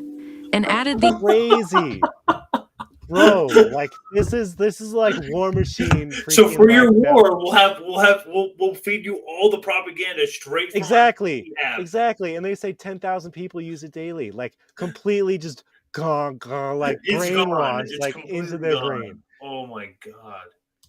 The in-app army of drones game to help Ukrainians both distract and donate to the common purpose. What the fuck? What? They have a drones game? Via TV, so that even under blackouts, millions could feel present. And added the in-app army of drones game to What the fuck? During a war? Some donation game, but What yeah, the they can fuck? straight help up, Ukrainians like, both distract and gamify- donate like, to the I've common seen the purpose. real videos. Has the enemy launched cyber attacks on Ukraine? Of course they have, and they failed. Even when the world is falling apart, our main task is to protect the people. Together, we can build a stronger one. So let's go back. Let's go to 50-50. Let's talk a little bit more. I want to skip this like propaganda bullshit. Currently occupied. So he lost his home. In this photo, you can see him on the day he received a loan in May. He used it to get a two-room apartment Is in this Kyiv, 50-50? where Yeah. his wife and daughter no, of 12 years will wait, and just in a few clicks. Since the first days on invasion, DIA has become people's tools of reconnaissance. It's absolutely unique to use such an app for gathering data on the movement of the enemy troops and hardware. So let's, okay, Ukrainians I don't think on the people really, occupied territories. okay, so what he's saying, okay, is that people can snitch on each other within occupied territories. Okay, so the people standing up for their lives in Donbass, okay, the people who have been shelled on since 2014, since the Nazis freaking did Euromaidan, okay, they now know that somebody can just log into an app, somebody in Kiev can just be like, oh, there's somebody over here in Donbass, and get attacked. So this is a snitch app to snitch on people living within your own country. They try and like make it sound like it's occupied territories, like it's not your neighbor. But that's what they're saying. They're saying your fucking neighbor, like snitch on your neighbor. And you can obviously see how close it wouldn't take much for this to be adapted into a police snitch app. Oh, like SWAT your neighbor sort of thing. Like it really wouldn't take much. So you just see like as soon as this like special military operation started, like that's when all the freaking crazy apps came out. But you can see how this is an everything app. You can see how this one app does all these different services. You can see how somebody like Elon Musk might be interested in doing something like this. Something he's talked about at length about. But this is like the evil shit. They're just loving this. They're loving it. Fucking crazy. Imagine hitting a button Have with a been target able on to it and being like, I want this person dead. Like, how demented. How fucking And crazy. photos and Oh, he shows off the videos game. via DIA. A two-room apartment in Kyiv. Him, very creative nation. We even launched a special game where every Ukrainian can test their skills as a drone pilot. You log into DIA, choose funny. a It's drone, not- I know, it's not and funny. shoot at the tank, just like that. This is insane. No like, way. how brainwashed are the poor people in This Ukraine? is Like, insane. This is this they is got this some is coming. ball This is coming. to go for Multiple This is countries have great. already taken the API. This is coming. Multiple No, countries- this is 100% coming to the United States. 100%. You don't think this is So, not coming? I'm making the connection that I think Elon Musk wants to be that guy. Oh, That he's this gonna. is- Yeah, he's gonna. I think yeah. that Twitter wants to be this app, so I think people should be aware of that. Like, but I think there'll be competitors. Like Facebook might be a competitor, but that's kind of how I'm like viewing these social media platforms at this point. Like they're vying for something like this to be this. This is where the money's at. Where you can buy. Oh my god. Everything. This is what In happens the when early you have days on the invasion, WeChat we provided in a fucking access to capitalist TV countries. and radio via Instead of DIA getting- because And here's your Russia cut propaganda off too. the And occupied while you're territory. playing our propaganda video game, we'll feed you this propaganda radio with this Yeah, propaganda this, like- TV, and it's all on the same propaganda app that you use for everyday purchases, like your phone, your groceries. Now I wonder. you know, remember how you have like the conscription guys just like pulling people over out of their cars and just like throwing them on the front lines. I wonder if they can track people through the app. So like people would be like, oh shit, I should have left my phone at home, because like the conscription guys like, oh yeah, we tracked you through the app. Come with us. It's time to fucking go to the military. Like, imagine if it's shit like that. I don't know. Like it doesn't like seem like that much of a leap for the government to be like, okay, the freaking war's on. We're now having conscription, and all of a sudden your phone can track you. Like next time you make a purchase, they know where you are. Like, I don't know. Just I still can't with the Army of Drones game training Ukrainian. Sad. Sad. It's insane. That's just something else. Turned out it was quite a good decision. Over 10,000 citizens listened to the radio on daily basis. 1 million citizens watched Eurovision Song Contest and over 1.2 million FIFA World Finals. Recently, we have also added CNN International, so Ukrainians can stay turned with foreign news. I also use it to improve my English, sorry. A special project for me. Let's circle back to cybersecurity. There is a so you can probably go to 5830. However, services just want to show some of these services that we at the construction case. Maybe not look forward to. For decades, Ukrainians had to deal with corruption that permeated state institutions. DIA set out to fix that. In 2 first years, DIA saved 16.3 billion of state budget and 20.5 thousand man-hours of time. In social and business spheres, we synchronized different systems and automated their work, thus making corrupt practices impossible. Or making it easier. Really? Introduced the Unified Information System for the social sphere, which is expected to save more than 30 billion of Ukrainian hryvnias. We digitized e-sick leave to lower doctors' workload and prevent forging the music makes it so much worse. This kind of documents. I know, but this is interesting. Yeah. So that's kind of fucked. So they incorporated sick leave. Now I don't know how sick leave works we launched in Ukraine. Sick leave in 2021. Prior, there were many attempts to reform this sphere, more than 10 years, but no luck. This is one of the most popular inquiry. This is Black Mirror in real life. This is where it comes. But what's funny to me about the like incorporating sick leave into it is that we know that some of the biggest thieves are the employers, not the employees. So there's no app in there to be like, oh, like I'm not getting paid appropriately for my time. But there is an app out there to make sure to reject your sick leave, or to be like, you know what, like we know we said 7 days, but we're pulling you back after 3. Like they'll be able to do stuff. They want to pitch it as convenient until it's not convenient for the government anymore, and then it's going to be really bad. So like, yeah, you can apply for your sick leave until like we call you and say we don't want you to have it anymore. Like, so, and then I guess the other kind of interesting thing that they position is they say that they save money by using the sick leave app, which begs the question that they were either, you know, as they try and pride themselves on getting rid of bureaucracy, they're still telling an awful lot of people no on their sick leave if they're saving $4 billion. So does that tell you that they're saving money because they're getting rid of fraud, or does it tell you that they're just making it harder for people to get sick leave? It's not very clear to me, and I'm more of like a cynical type to think that the government just doesn't want people to be on sick leave and would rather tell them no all the time. So is that, and then I guess 102 is kind of interesting. Hour in.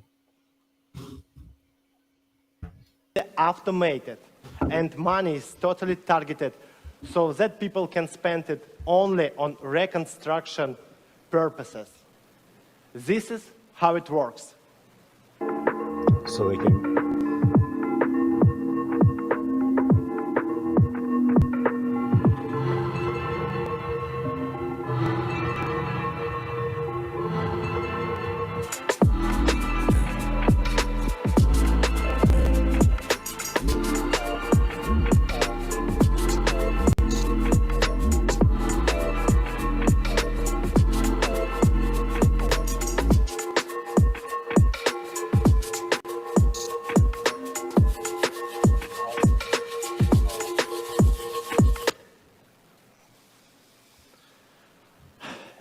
In the end of my presentation, I would like to say a few more things. First of all, Administrator Samantha Power and USAID team, thank you for making this event possible. What's the time and you're not at? only for this. 103. Thank you for believing in me and my team. Okay. USAID and So, US taxpayers Go to 105. became Yeah, you can go to 105. and It's just other I already talked a little bit about it, but you help they do mention create that Visa opportunities for and Google are the Ukrainians, biggest, some of the promote biggest funders of this equity, shit. and even save lives. Also, I would like to address business. Ukraine is now the best testing ground for technologies. Start working with us. So this is the We will sales pitch. get invaluable joint experience. Visa. Visa became one of the first companies with which the Ministry of Digital Transformation began to cooperate since its creation in Why is 2018. Visa helping Visa supports the create development a of the state-funded DIA business organization? network of entrepreneur support centers, which we started development since 2020. I also It's would a rough like sell. to say thank you to the Google. entire team of Google and Google.org for their firm Nice position and portfolio. support for Ukraine during the war. The corporation contribution to our victory invaluable. Google supported us on the cyber front, handed over 50,000 Chromebooks for teachers, provided free use of Google Workspace services for civil servants and support paid for it. for DIA education. Thank you, our priceless partners. We paid for it. Get to 107. It's an ad. And the thing is disruptive ideas. I welcome you all to join projects you will watch next, so we can create the successful mutual future together. Громадяни України, сьогодні вранці президент Путін оголосив проведення спеціальної військової операції на Донбасі. Росія здійснила удари по нашій військовій інфраструктурі. Let's look 8 years ahead. 2030. The history of the new Ukraine is studied all over the globe. Why? Because Ukraine became the most digital and convenient country in the world. Scripts have replaced bureaucrats. 500,000 former public servants are successfully integrated in the new economy. No more red tape, but paperless. No more banknotes, but cashless. Yes, we became the first country We all love cashless societies here. Yeah. to abandon paper money. Ukraine now has the most affordable e-residency. You think that's coming here? This E-residency. sounds like a great plan for the United States to ban paper money. Thanks to Ukrainian engineers and programmers, the R&D centers of the world's top technology companies operate successfully, and Ukraine ranks first in the world by the number of startups per capita. Ukrainian courts are guided by artificial intelligence, and all notarial Works acts with AI. That's concerning. That's pretty concerning. That should be very alarming. Just courts making up shit. That's the shit that I mean by like having like an AI president. Well, I showed you the other day. Like I saw a thing, like totally separate subject, but like courts with AI. So we saw a thing the other day. ChatGPT.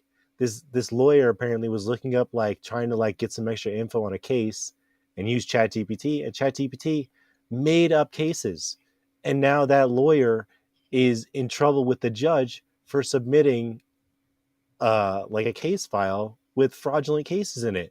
ChatGPT just made up cases. So the idea that like an AI court, like, come on, if it wants to make shit up, like, and like all you got is a phone telling you yes or no, like, what are you gonna do? Yeah, ChatGPT is too into role playing right now. take place online. Ukrainian customs is fully automatic and the fastest in the world. Customs clearance and car registration can now be done in 3 clicks from your smartphone. Because of war and internal migration, we have built the most flexible and modern digital education. Right now. Brave military and civilians get quality treatment with modern remote monitoring and e-health systems. Ukraine also has the most effective cyber defense in the world. After the horrors of 2022, Ukraine focused on security systems. Now every production facility has its air defense system, and Look, the sleep of Iron Dome. Ukrainians is protected by Iron an Dome. ultra-modern Iron Dome. The Ukrainian 2030, government is Ukraine's digital, gonna have an more Iron Dome like by an IT 2030. company in terms of the efficiency They're gonna get their Iron Dome. Dude, like that's fucking crazy. So and they're gonna get their e-health own Iron Dome. systems. Ukraine also They has want the one by most focused on 2030. security systems. Now every production facility has its air defense system, and the sleep of Ukrainians is protected by an Are you serious? Where's our Iron Dome? Yeah, like what? I mean, What that's the hell? apparently they need it more than we do. ultra Apparently that's part modern of their Iron Dome. 2030 dystopia is they want a I dome mean, too. apparently we're getting attacked by Russia and China with air balloons simultaneously. So I mean, Wild. So they're like what? They're like trying to play the victim card. They think that they're like so going to be so prone. So they think that they're going to be such a rump just a state cash check and so for prone to attack because all that's going to be left of Ukraine by the time this operation is all over is just fucking a bunch of Nazis. It's just going to be a bunch of shitty people living in not. So they're going to need an Iron Dome to protect them because everybody else is going to want to fucking erase them off the map all the time. These poor Nazis. It's like, man, it's never the like. I don't want to say it. I don't want this. Never mind. It's just when you see an Iron Dome go up, it's usually not going to like the nicest people. You want that, you know? The Ukrainian government is digital, more like an IT company in terms of the efficiency of implementing decisions. And one can register a land plot, start construction, open a business, or get a license. this is a good question. I just want to like, how does this do against hypersonics? Because I was actually talking to India a little bit about this the other day about the Russian hypersonic missiles. I would think. Well, I know that the hypersonics we talked about the wasn't hypersonic native based, Kinzel but like gets through Patriot systems, and I don't know if Iron Dome. I don't know enough. talk to about Scott it. Ritter about that. That'd be good. But I would think that the Kinzel missiles could get through fucking Iron Dome setup. Yeah, they're pretty. Yeah, Kindles Like they sent like 3 and it took out an entire like Patriot missile thing. So it's there's like, not much that they can do with the Kindles. and like they have also like that like hopping one. Like, have you seen the different stuff that Russia has? They have all sorts of shit that would fuck up Iron Dome. I haven't seen the They have one that like a rocket goes off and then it splits off and then that splits off and then that splits off. So it just like freaking completely like decimates an entire area. That's insane. It's like freaking Iron. Yeah, Man shit. we just roll through it like minute, but Ukraine is winning. Just keep believing that. And register a car or real estate from a smartphone automatically in one click. Ukraine is the freest and digital.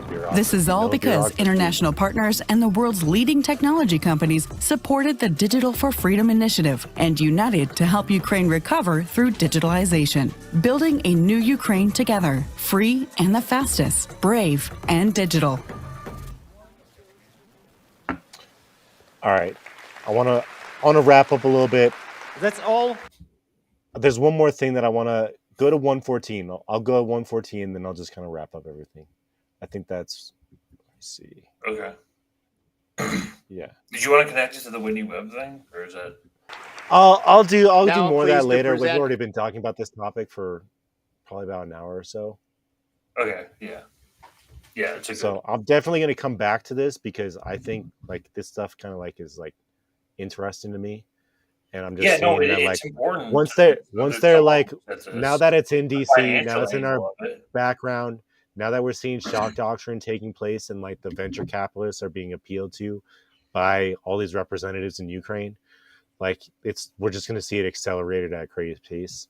So I know I'm going to keep up with it. There's going to be plenty of more stuff to talk about. I was looking at more stuff, but like it's just I could go on for hours about this stuff. But this guy, I think this guy's Vice, like he's one of the VPs of freaking Visa. But yeah, the 11440, I guess. Who is the chairman of the Eurasia Group? Thank you. Eurasia Group's crazy. I'm not gonna get into it tonight, but Eurasia Group is crazy. Well, good morning, everyone. My name is Pamela Spratlin, and as you've heard, I'm here to represent the Eurasia First of all, Foundation. isn't it wild? Today. And I'd They just got like an to old say, black lady I'm to say deeply thank you impressed so by much. what digital Thank you so much, transformation means Nazis, even in for this hosting room. this The Warner event. Theater is a very old, wonderful theater in Awful. Washington, D.C., and the colors of the Perfect, like Ukrainian Michelle flag Obama. are up here. I Oh, don't know if the so audience can gross. see them, but it was just a nice touch, and it's wonderful to see. It's a real privilege to be here. Let me add my own deep admiration for the Ukrainian people and all they are going through right now and how they are weathering this terrible attack and all they are doing to face forward and think about the future. Thank you, Mr. Kelly, also for your introduction. I just want to say a few words about partnership because the Eurasia Foundation has been a partner of Ukraine in so much of what we have heard Let's go to about 114 or Eurasia I guess Foundation it's is a nonprofit international development organization dedicated Alright. to the idea that societies function best when people take responsibility for their own civic and economic prosperity. All right, We so envision we a can pause future it here. where all I don't want to people listen to this lady anymore. can This is kind of dragging on. But one thing, like she says, okay, nonprofit international development organization dedicated to the idea that societies function best when people take responsibility for civic and economic responsibility, okay? So I kind of want to paint the picture that I think the Eurasia Foundation is kind of like the go-between between USAID and Ukraine, okay? So, like, there's more to it here. I've already seen board members be both associated with USAID and Eurasia Foundation and this DIA app. But I just kind of want to tie together that, like, this is a cutout. This is probably a cutout. And this is how USAID is funding money directly to Ukraine to implement these kind of crazy strategies. And this is kind of how it works when we are developing in other countries. It's not like USAID is just giving money to these other countries. They use other NGOs like the Eurasia Foundation to kind of funnel money through so they have their own agenda.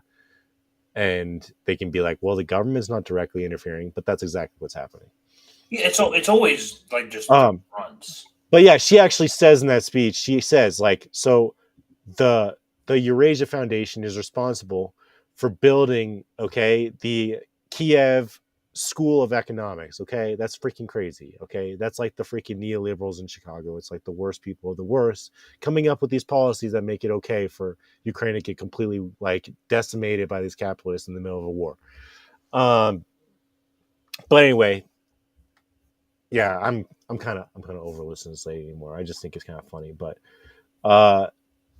coming to a country near us very soon, we already see that, what was it, Estonia, Zanzibar, and Ethiopia are adapting the app. I think it's fair to And so say make that this the connection. I guess like the only connection we can really make right now is just a speculation on Elon Musk's X app. like it's literally I mean, it's almost like a parallel, right? It's like pretty much the same exact thing, or at least it serves the same purpose. I would say, like, they're saying very explicitly it's an everything app. What has Musk said? Everything app, everything app, everything app. You know, I think the fact that Visa is sponsoring this means that Visa is very, very, very, like, into the technology. Visa is going to continue supporting something like Digital this. payments. Yeah. Digital payments. You have Fed now around the corner, coming out in 2 months. So I think, like, you know, we've already said that we think Fed now is going to be on the Twitter platform within a few months. If that's the case, like, what? I just think it's just going to snowball itself. Like, I don't know. I see, Over like, time, they'll find. It's interesting because I see things like you look at Facebook, and obviously if you're trying to find an apartment using Facebook as opposed to Twitter, it might be a little bit easier because you got like the marketplace thing. So I would see Twitter adapting and incorporating some sort of marketplace thing down the line. They're going to try and incorporate more things to make this more viable for us, but I do think that Musk kind of wants to make the Dia app for Americans. You know, think about how much money This he'd be what it getting. is. Do you know which tech entrepreneur is behind this company, Dia? We should probably do it. I just know that Fedorov is the. Look more into it. I just know that Fedorov is the minister running that shit. We can always like put together like Substack articles too, and kind of like put the pieces together, like kind of like just like I don't know. That's just speculation. I mean, at this point, we can see that. So when they started, they had like 30 applications within it. Now they have over 100 services in it. So over time, since the dispute between Ukraine and Russia, there's been more services added. So it's going to be one of those things where it's not like the Everything app needs to come out with everything all at once. They can come out with 10 things and call it the Everything app. It'll be gradual. It'll be like gradual and then acceptance. Next year it's 20 things. Next year it's 50 things, and eventually like using that app for everything. Right. So I could see something like that happening, and I think the payment processing is going to be like the beginning. If we see FedNow go to Twitter, then like I would think this sort of stuff is like right behind it. Because that makes sense. Fucking Visa gets a little bit of money off the top for every single traffic. Oh, and Google too. They're loving it. The education thing is very scary too. Like imagine the state, like you getting issued a Chromebook by the state to run education at home. Like that just sounds crazy to me. That just sounds crazy, but I think it's a scary time. And like the first thing that scared me was that they've been doing this stuff for years. They've been doing this since 2020. It's not like they did it like 6 months ago. So in development for even longer too. Yeah, they say 26 forever. So we're way behind the ball on this one. Yeah. Now you can get an e-abortion. I'm just dying. Yeah. Yeah. So yeah, but okay, before we wrap up the show tonight, I did want to talk briefly about Kosovo, because there's a little bit of like a framing thing going on here. I mean, this is relatively breaking news. This is happening today, as of like just a couple hours ago. So this just happened to catch my attention. This is going to be really weird as a Croatian defending Serbs, but it's like in my bio, I'm a Yugoslav at heart. They bombed the shit out of these people for 78 days, famously. And so a lot of like what I think it's like the KOF, it's like basically the Kosovo like operational force. They're like tagged with NATO to like basically like just like occupy Kosovo and just like ease like ethnic tensions. Like meanwhile, it's basically like the way I want people to like understand this conflict is a lot like China and Taiwan. There's like definitely differences. Correct me if that's not a fair comparison, because there's a lot of tension and there's like a lot of history between these two states. And ultimately, at the end of the day, despite what NATO, goes ahead and like declares whatever this, they could call an independent state, Kosovo is Serbia. It has been historically, and just because like NATO, a single organization says so, of which they got a lot of like different like geopolitical flack from a bunch of different leaders around the world, but this was like one of like the biggest geopolitical disasters of not only Bill Clinton's time but like NATO's history. Mm-hmm. So, but yeah, this is how the Guardian said me it. They're saying Serb protesters threw tear gas at NATO soldiers. That's cool.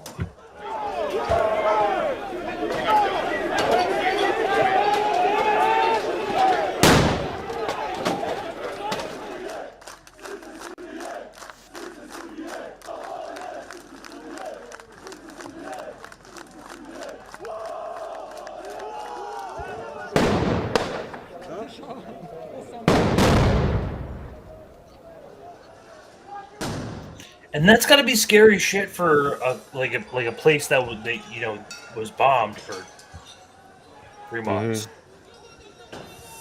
Mm-hmm. You can look up like the trauma and like the horrific stories that come out of that. I mean, I forgot like which soccer player goes into that detail, but I that's crazy. I will find that. I really don't. My understanding of what's going on in Kosovo is pretty limited. Not gonna lie. Yeah. I mean, the way that I wanted people to understand this is that when we kind of reference back to manufacturing consent and how the media frames certain ethnic groups. Now, I'm not one to like defend Serbia of like, you know, not doing ethnic cleansing or like not doing any sort of, you know, horrific mass murderous things. Like, of course they have, but so have the Albanians, and they just happen to highlight one particular side. It's kind of like how the Israelis are like the good guys, but Hamas are dangerous terrorists. And ultimately, this conflict wouldn't exist if it wasn't for NATO's involvement, and the entire history goes back to that. So here's another propaganda piece that's kind of misframing this here. Well, this is actually just from a journalist, but let me share this tab. This guy, Gunther Fellinger, he's saying send in the Navy, send in the U.S. Navy, send him to Kosovo right now. He wants to stop surfing. He immediately like I hate like the people's like whose like minds work like this. That are so like, quick to just be like war. I had this like parody tweet like mine in my mind earlier. It's like we got to send the troops. We got to send them in now. It's a human rights violation. This is an outrage. Oh my God! Meanwhile, what they're not talking about, is, you know, thank God that we managed to get this kind of video because this is from a Serbian telegram that shows exactly what happened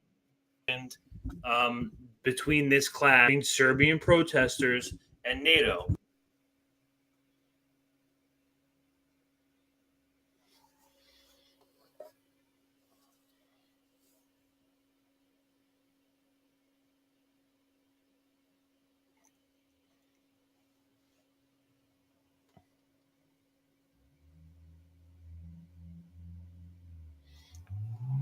So have there been NATO troops in Serbia for like decades then?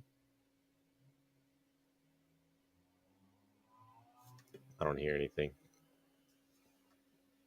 Yeah, you're muted. I don't hear anything.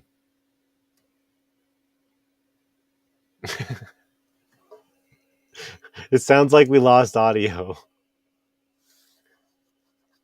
Oh, there we go.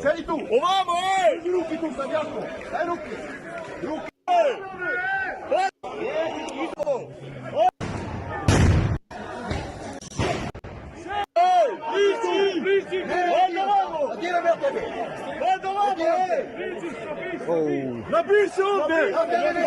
Napiši me! Ajde ovamo! Ideš moju porodicu, moju familiju! Ajde ovamo, bre! Ajde ovamo! Ajde, pusti državni sud! Ajde ovamo! Ovamo, Sedi, haj! Vrati se! Sedi dole!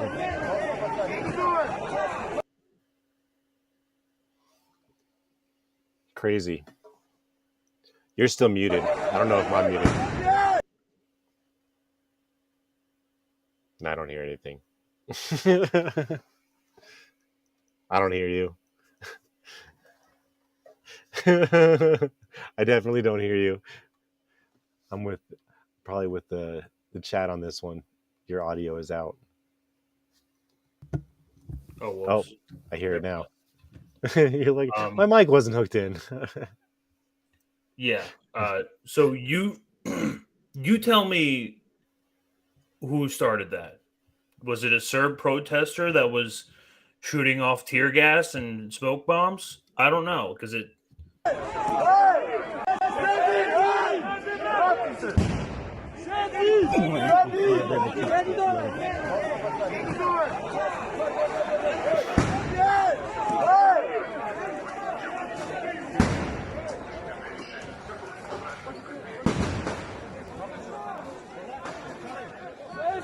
perfect. Jebem li ti, mamu, piš!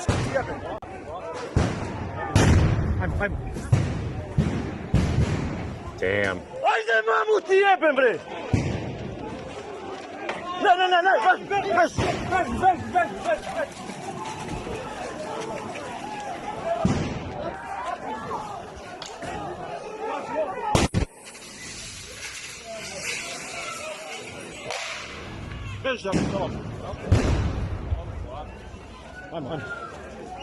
They're running away. Like they're not even. Tensions are escalating to a point where, and you got to give the Serbs like as much as like whatever Balkan you are, whatever it shouldn't matter, but like. God damn, they went straight at They're just here's Serbs fighting for their existence in Kosovo against it's not against together. But NATO, this has been a NATO hotspot since 1999. Kosovska Mitrovica. This was stolen from Serbia, famously in 1999 by Bill Clinton and NATO, and it destroyed my parents' country, and it's gone, and it's still diluted into this like 8 different countries now. And you gotta respect some of the balls.